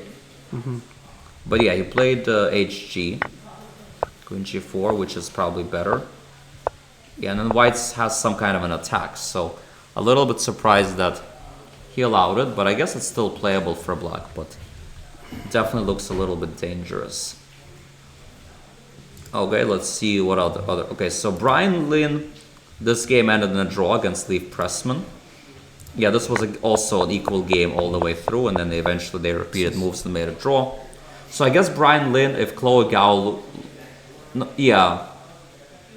No, Brian Lynn probably doesn't get... So Brian Lynch had 3, right? Yeah, he doesn't get a prize. Class prize, yeah. Kyle Dong... Oh, here this game was frozen for a long time, but there was a bunch of moves now. So this one... Kyle Dong, of course, being a very strong young player. Yeah, 4 maybe a little bit too risky. Weakening the king. Oh, there's Kyle, by the way. Okay. He can say something about his game? No, So- probably not. Probably not. I don't know if he... Let me just check the results. 1 second. Oh, okay, so Kyle just said he lost, so... Yeah, maybe not then. Not this time. But unless... Okay, so he did have an extra pawn at some point though, but then he... Oh, missed queen b7, I guess. Double Yeah. attack. Yeah, something like a5 was kind of okay, but unfortunately after queen b7 now it looks pretty bad. bishop g2, and I guess eventually black won the game. And let's see if this one is still ongoing. Somehow Kieran is fighting. Yeah, white was winning easier earlier, but now it's not super easy. Yeah. No, black is fighting here with these pawns. Could be a draw. And this game is still ongoing, so we'll see. Game number 2. Yeah, game number 2, the most important critical game. There's a lot of money on the line at this game too. Okay, Zachary is thinking here, so yeah, I have a feeling maybe he missed knight b8. For some reason I think he missed knight b8. I'm sure knight b8 is... Because it's a backward knight move, it's easy to miss such a move. He might have been thinking you have to play rook a8 or something else, queen b8. I found that it's a bad idea to think that much. It's better like 3-5 minutes, no more. Because usually when I'm thinking like more than 5-10 minutes, I'm usually making bad moves all the time. Well, I think it depends on the players. Some players, when they think, they find very deep ideas, but for players like us who are fast, practical players, for us it's maybe not always. Okay, it's happening again, right? So probably he would take rook d7. Yeah, I think so. Bishop d7 doesn't make too much sense. I don't know what is this game actually. Kyle Dong will bounce back to become an AM. So yeah, probably he will become an NM. I have no doubt about it. Don't know how soon, but definitely. Yeah, with that experience, of course. Yeah. No, NM, he's already very close. Yeah, so he's thinking here. But the thing is, Zachary Tanovim is also always thinking. That's why it was a little bit surprising that he's the one with ahead on the clock in this game. It's like for him to be ahead on the clock, it's... Actually, can we see the clock here? Oh, 13 minutes, and I think Giselson had something like 5 or 6 minutes. Yes, when I came, he was on under 10. Under 10 minutes, so probably, yeah. Rook takes bishop but, plate. But they are both good in blitz, so yeah. I don't think it's really important for them. Yeah. Well, I know Zachary for sure is. I don't know about Joseph actually. But he's experienced. He also gets into time pressure. He likes to think, deep thinker. All right, Grand Xu still equal. Yeah, this is a pretty well played game actually. Okay, of course you cannot take because of this, but yeah, bishop d5 or bishop h1. Yeah, all of these moves are possible, I guess. So yeah, looks a bit drawish. But time could be a factor. I'm gonna keep checking the results on my phone, by the way. Looks like nothing too significant is happening yet. No, okay. Chloe Gao against Eugene Yu. So let's see how that one's going. What was the opening? I'm confused to see this position. Yeah, the opening was this. This can be some. Check c5.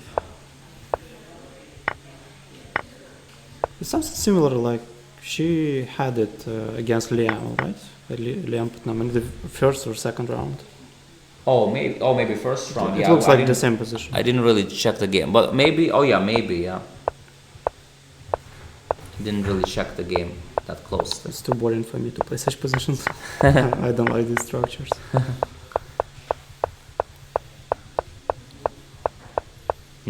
Yeah, somehow everything went back. Okay. Yeah, now black is up a piece.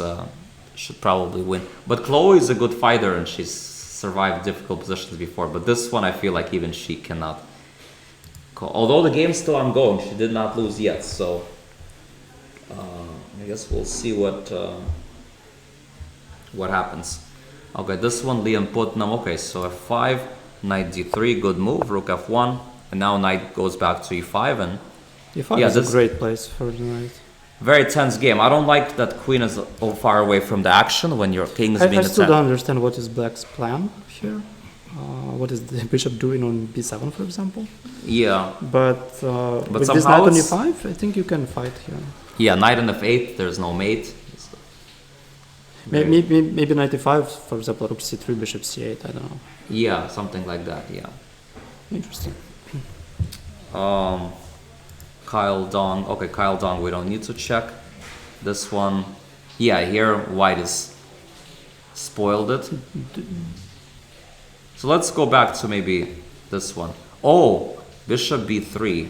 Oh, that's not a... Oh, but... Oh yeah, knight ace... Wait, why did he go bishop b3? That's... Bishop b3, what's the idea? I don't know. Yeah, it's a bit bad luck for you, I guess. But what to do?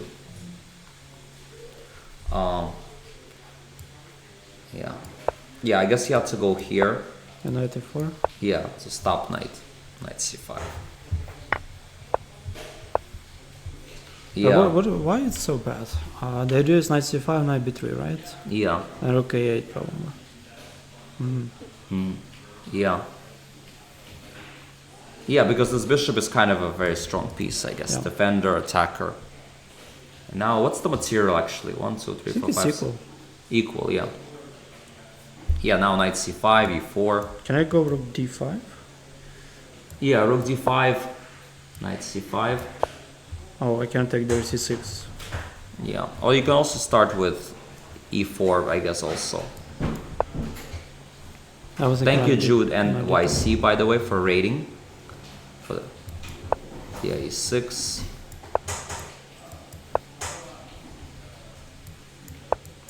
Yes, the other rook is useless, so I think somehow he has to use it. Yeah. Yeah.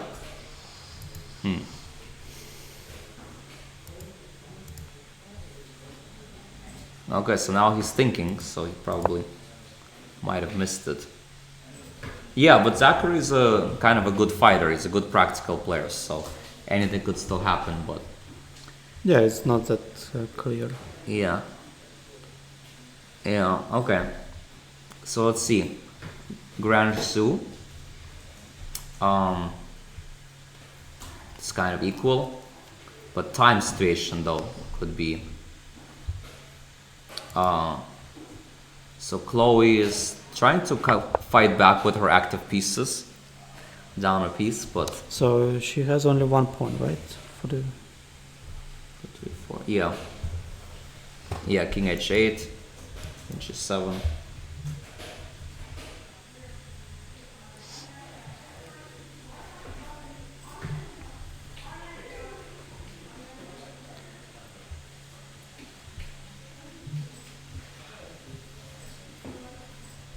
Yeah.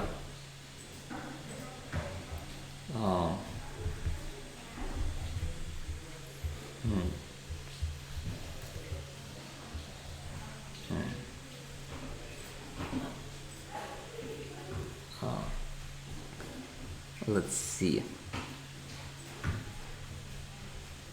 Yeah, it should be easy. Just can I check on g2 weakness so I can attack? Yeah. it, so. Yeah, I guess King h7 might be even more practical, right? Just trying to exchange queens. Okay, John Hughes against Liam Putnam. Okay, so rook f1, now knight e5 probably. And yeah, very tense game. White is getting quite low on the clock.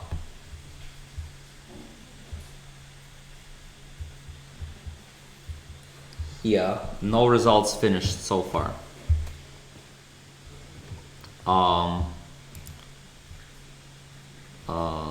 Okay, let's go back to this one. We should probably stay on this game for Yes. for the near future because this is like a very deciding game. They have less than around 5 minutes, so. Yeah. Yeah, we might as well stay on this game because this is the key game, and the other games we can always recap later. Is They're knight not. c5 the only move? Oh, e4 is also good, okay. Yeah, e6 also is. Everything. Everything is good, but it's not. It's not exactly winning.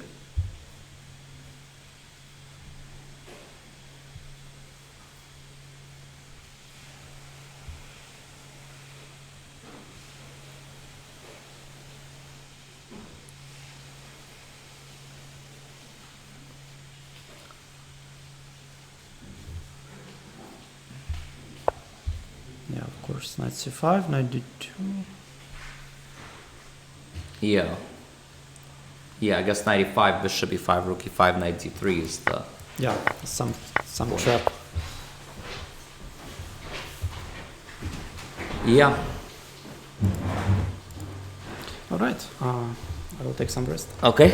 Maybe I In need case to play you more play a today, who playoff, knows? yeah, might want to prepare. Yeah. Thank you for coming. Thank you. Congrats again. Do you want to join us? I'll jump in. Nice job. Congratulations.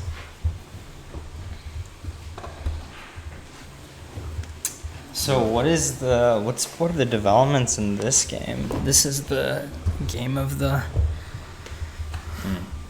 Yeah, this is it's the darling moment. 5 minutes to 8 minutes. Okay. yeah, this is wow. this is basically the deciding game of the tournament, right?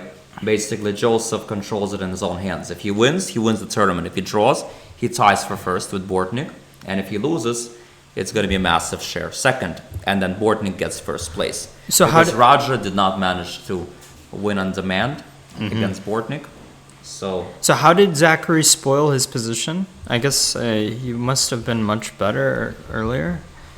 So e5 this is what we were looking at, right? D takes e5, rook d2, a6, bishop a4. And so he didn't go for this rook d8 idea that we were considering, or rook c8. Were we considering rook d8 or rook c8? So he went. Oh no, he did. Sorry. yeah, he did. Yeah, Queen C4. Queen c4. So this is exactly what we were looking at, right? Yeah, and then here he needed to play Bishop either- h6. Yeah, there was this idea rook d7, right? Queen d7, bishop h. Oh, I think it was actually we looked at queen c5. Yeah, this is the one that was like beautiful. Beautiful bishop h6 paralysis. Yes.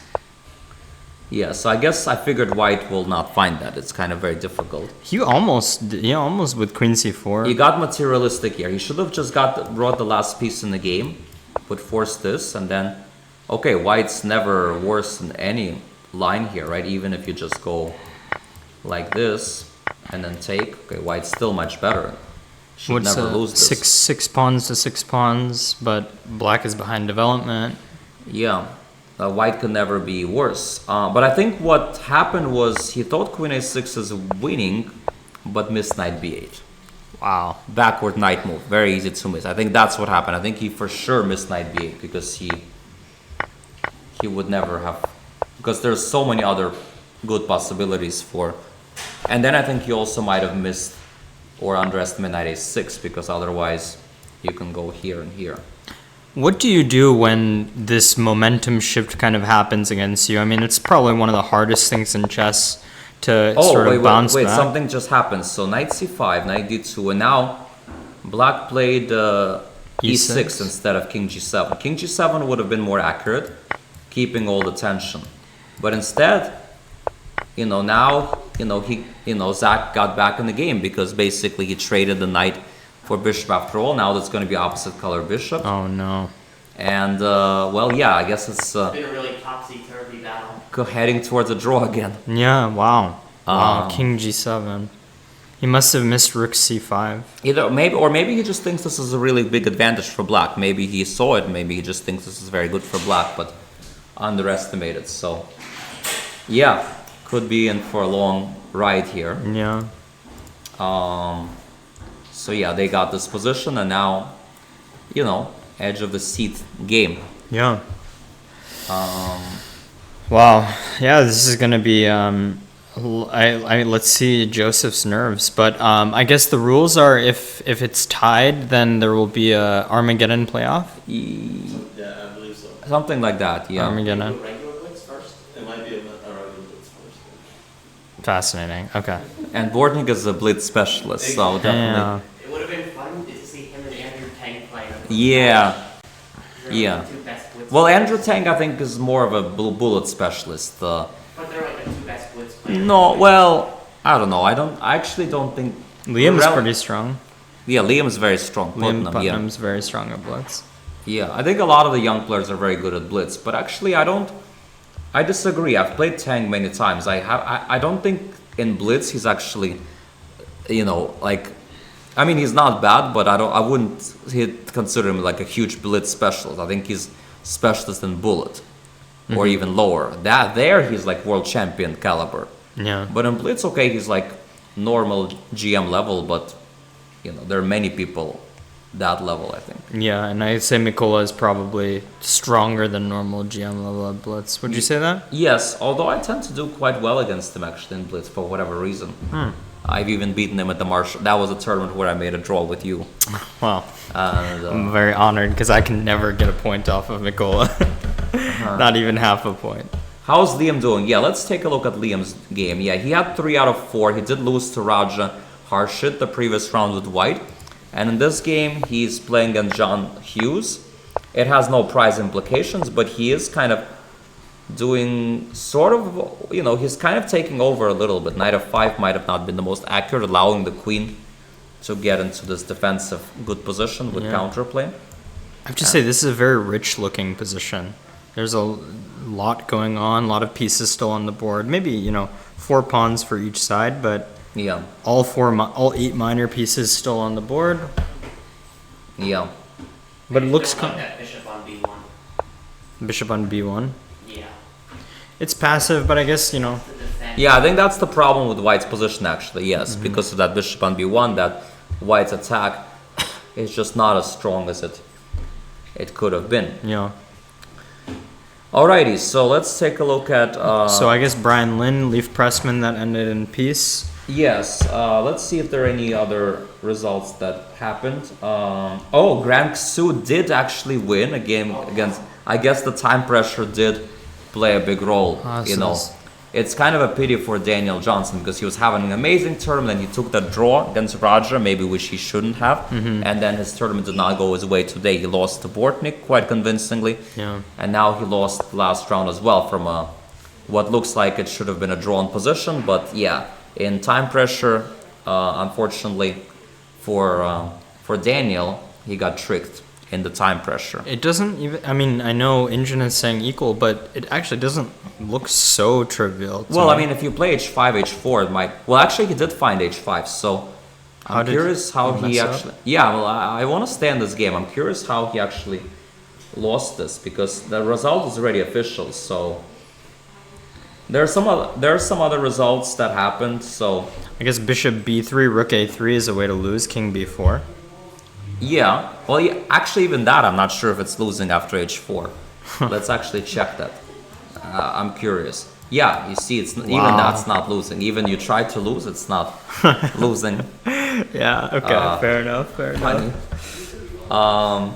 So yeah, I really don't know how somebody is telling you, Ethan Klein is telling you, hi Akash.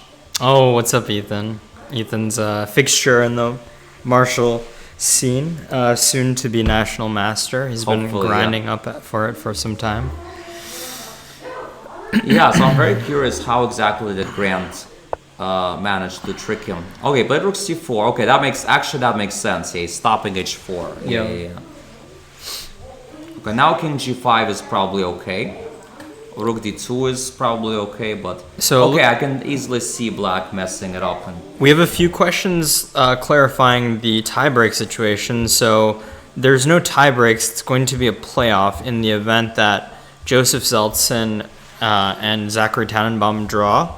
Then Joseph and Mikola will both be on 5 out of 6, and I believe they will play some blitz games, and if the score is tied after a few games, then they might do Armageddon. I don't know the full details. Yeah, I don't know either. No, we'd have to get official confirmation, but Board 2 is officially a draw. Okay, so I guess Board 2 is officially a draw. Yeah. How did it clarify so quickly? They just didn't want to not fight. Quickly. It's like 15 minutes passed, right? True. So it's still, maybe somebody actually had winning chances, but I guess at this point, draw was the most likely. And to be fair, it's a fair result, right? Both players had chances, and in the end, that's better for us. We're gonna get a chance to watch the playoff. I hope that they're gonna broadcast it. Playoffs on a DGT board. Yeah, But I guess, Alex, in this type of situation, if you're Joseph and you know that a win will clinch, I mean, how hard are you gonna would you try to push this position as black? Well, this this kind of endgame is my bread and butter, so I would probably try to push hard because I figured even if I lose, I think it makes sense. Well, that's actually a good question because the difference is clear first or share first second. I think I would calculate, where would I gain more from a win or would I lose more from a loss? Money wise? Yeah, but also does the playoff impact is it just about for the title or or the money? Yeah, the that's money. also the question. Yeah, I don't know. Several factors. I assume just title, but Maybe it's title and some bonus, like maybe some some $500 bonus. Yeah, bonus. I doubt that there would be so much on the line here but maybe there is. Clear first, yeah. I think Maybe there is. I have no idea. I haven't read. I'm not playing. When I'm not playing the tournament, I don't really. it would be a little bit of some injustice. I'm I still think. curious how Black lost this one, by the way. But I guess we'll find out. Let's see how Chloe is doing against Eugene. So looks like there's still Black is winning, but again, it's not easy, and the game's still ongoing. So apparently, he's having a hard time converting this extra piece position.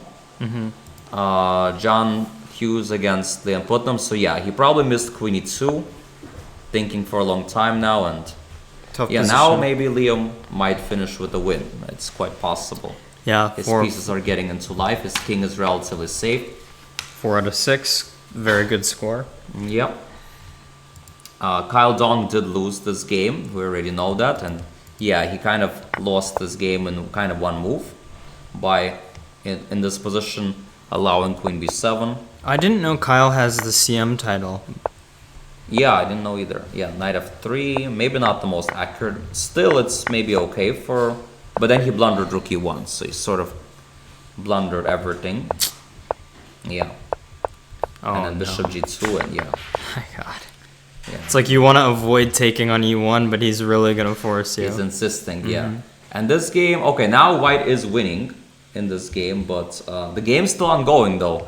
So even 15 minutes later, White still did not. He took the long way. He took Yeah, the like long way. at this point, this was already like almost a draw, maybe, but now, well, again, maybe there was some. Yeah, so not an easy end game, but eventually White is kind of making headway, but still not easy. Still not easy, and yeah, who knows how long this This one will game take, yeah. goes. Oh, someone wrote stop Nico. Okay, that's interesting. I guess El Papa Grande might be Nico, maybe. Interesting. Okay, this game, did anything big happen? I Oh guess no, this is the draw, right? I guess Rookie we're one. still on the Okay, Rookie broadcast one, I mode. guess, is kind of important because if you play G4, maybe there's some small chances. But I would love to if we could get Joseph in here to kind of hear from him, but there's But a chance he might not He probably won't want to. Yeah, he'll probably want to won't. just mentally prepare before Yeah. this blitz playoff. Yeah, Let's see. yeah, and if this, then A4 and stuff like that. Now, so he's declaring the bishop, and Do you think that they'll start the blitz playoff after all of the games conclude? I'm not sure. Yeah, I guess we'll have to figure that out. we'll see. But probably we shouldn't do any more interviews from any other players. Yeah. I assume at this point. Oh, so Grant. Let's see how this. Yeah, let's see how he lost. So, blunder. yeah, first of all, I'm a bit surprised why not King G5 because this one seems to me, okay, even Rook D7, and you're basically giving away the Rook for this, and then this just seems like a trivial draw. Maybe he's worried. Maybe I guess I'm trying to put myself in how he came to this decision. Maybe he assumed that the king will be too active, and if White sacks for the pawn, those two pawns might be too fast. I think it just yeah, he thought Rook here as a draw, and he just missed that he might be losing in this endgame. Yeah, these types of mistakes are really brutal.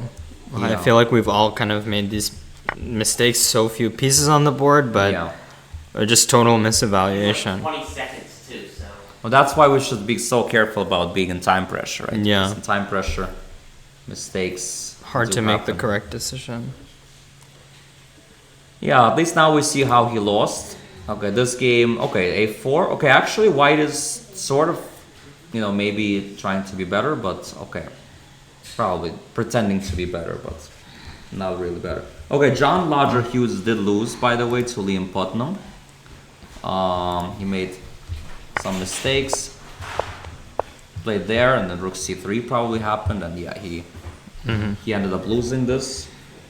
So that's like an updated result.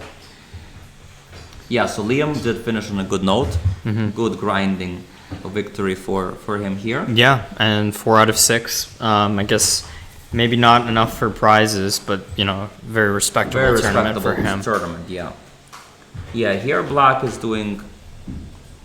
still winning. So, but the game's not over yet. The game's still ongoing. So just for anybody that's joining us late, so the boards 1 and 2 games have finished. Yeah, this game ended in a draw, even though it's still kind of here ongoing, but it already officially ended in a draw. So we will be having a Blitz playoff. I guess we'll get the details of the match situation between international master Mikola Bortnik and Joseph Zeltsen, who are only 2 players that have scored 5 out of 6. Really hoping that we're getting that broadcasted, and hopefully we don't. I guess we can maybe do it without a delay.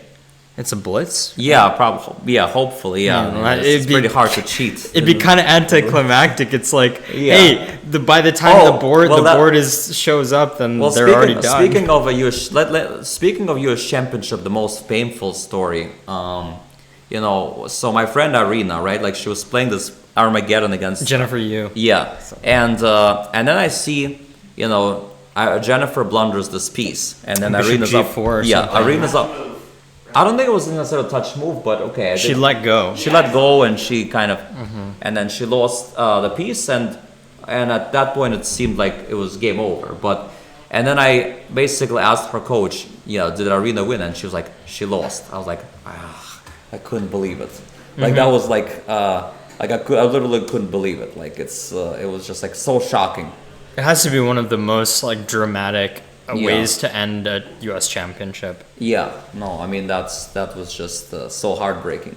Also the one against Zatonsky too. Yeah, 6 seconds against 2 seconds. Yeah, exactly. Yeah, those Armageddons. Yeah, she's definitely had some heartbreakers there, for sure. Unfortunately, but hopefully she still can win some titles. Carlos, do you know what the?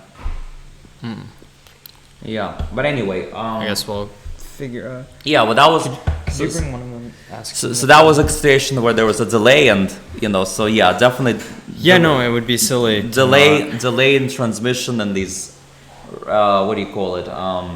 Armageddons. That does not bring me good memories. So no, I don't want any. No delay. No delay. Yeah. No, of course. I mean, this is like the most exciting part of the tournament at this point, right? There should be no delay. Yeah, absolutely. If possible. I don't know what the technical setup is, but... By the way, Chloe Gao did end up losing the game to Eugene. I guess Eugene had an amazing tournament. He won all the games against lower rated, and he drew the 2 higher rated. So he's going to regain a lot of rating that he lost from the previous. So very nice bounce back event for him, gaining a lot of rating.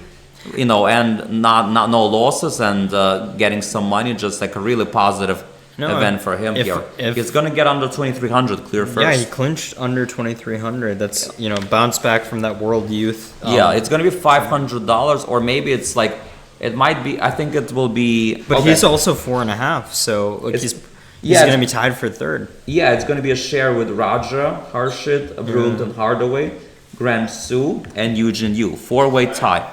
So I'm not sure what's more, the share third, fourth, and that $500 class prize, or is it higher to just get the 500? But either way, a decent payday. Yeah, definitely. I mean, but the rating is probably what he cares more about. Yeah, yeah, for sure, like to regain that rating. Yeah, and luckily for him, he was like just a few points below 2300. Yeah. Yeah, now he's trading queens, so yeah, he's definitely completely winning here, and. I'm just checking the. Yeah. Okay, so the prizes. So 5,000, 2,500, 1,500. Okay, so 1,500, and then if you got 500, So it's actually, going to be the same thing. 500 is going to be regardless, right? Four-way tie, or you just gets 500. So yeah, they're all just going to get 500. yeah, I guess so. So the people who get 4.5 get $500. So definitely worth staying in to get yeah, one day to get that 500. absolutely. And the winners are going to get share 5,000, 2,500, so 3,750, I guess. Amazing how much half a point matters. That's a tragedy of like half a point in chess. You know, that's how it always been. Like half point difference between like world champion and not world champion. Yeah. Look at Nepo and look at all these 6-6 matches, right? That's someone who doesn't win. Always a tragedy of that one tempo or one half point, as they say. Yeah, we're always on the razor's edge. Meanwhile, This game. it looks like for a second here you had like some bishop e3, but yeah, he played king f8. Anyway, it's pretty complicated. I mean, so I guess like it kind of answers my question. Sort of, Joseph was trying to push this a little bit. Yeah, he I has think so. superior pawn although I feel structure. like Zachary is also a little bit trying to play for a win. I think they're both kind of, because Zachary kind of needs a win too, because if he would have won the game, he would have shared second place. Yeah. He would have actually got some money. Oh yeah, But now he gets nothing. So you know, he kind of needed a win. maybe some rating and you Yeah. know respectable finish, 4 out of 6. Yep. Yeah, but of course, yeah, he's gonna try to just play normal chess. So Eugene won this game, and so everything is done now. No, the only one that's not done is this one. This one's still ongoing. This board 5, and well, actually, this is a little bit important because I think if Arirto wins, He'll be on 3.5. Zach memorized pi to 4,600 digits. Wow. 6,400 digits. What Wow. a waste of time that is. If I'm being honest, I'm sorry, but why would you do that? Well, Why some not- people have those fascinations. Yeah. Why not just if you're gonna remember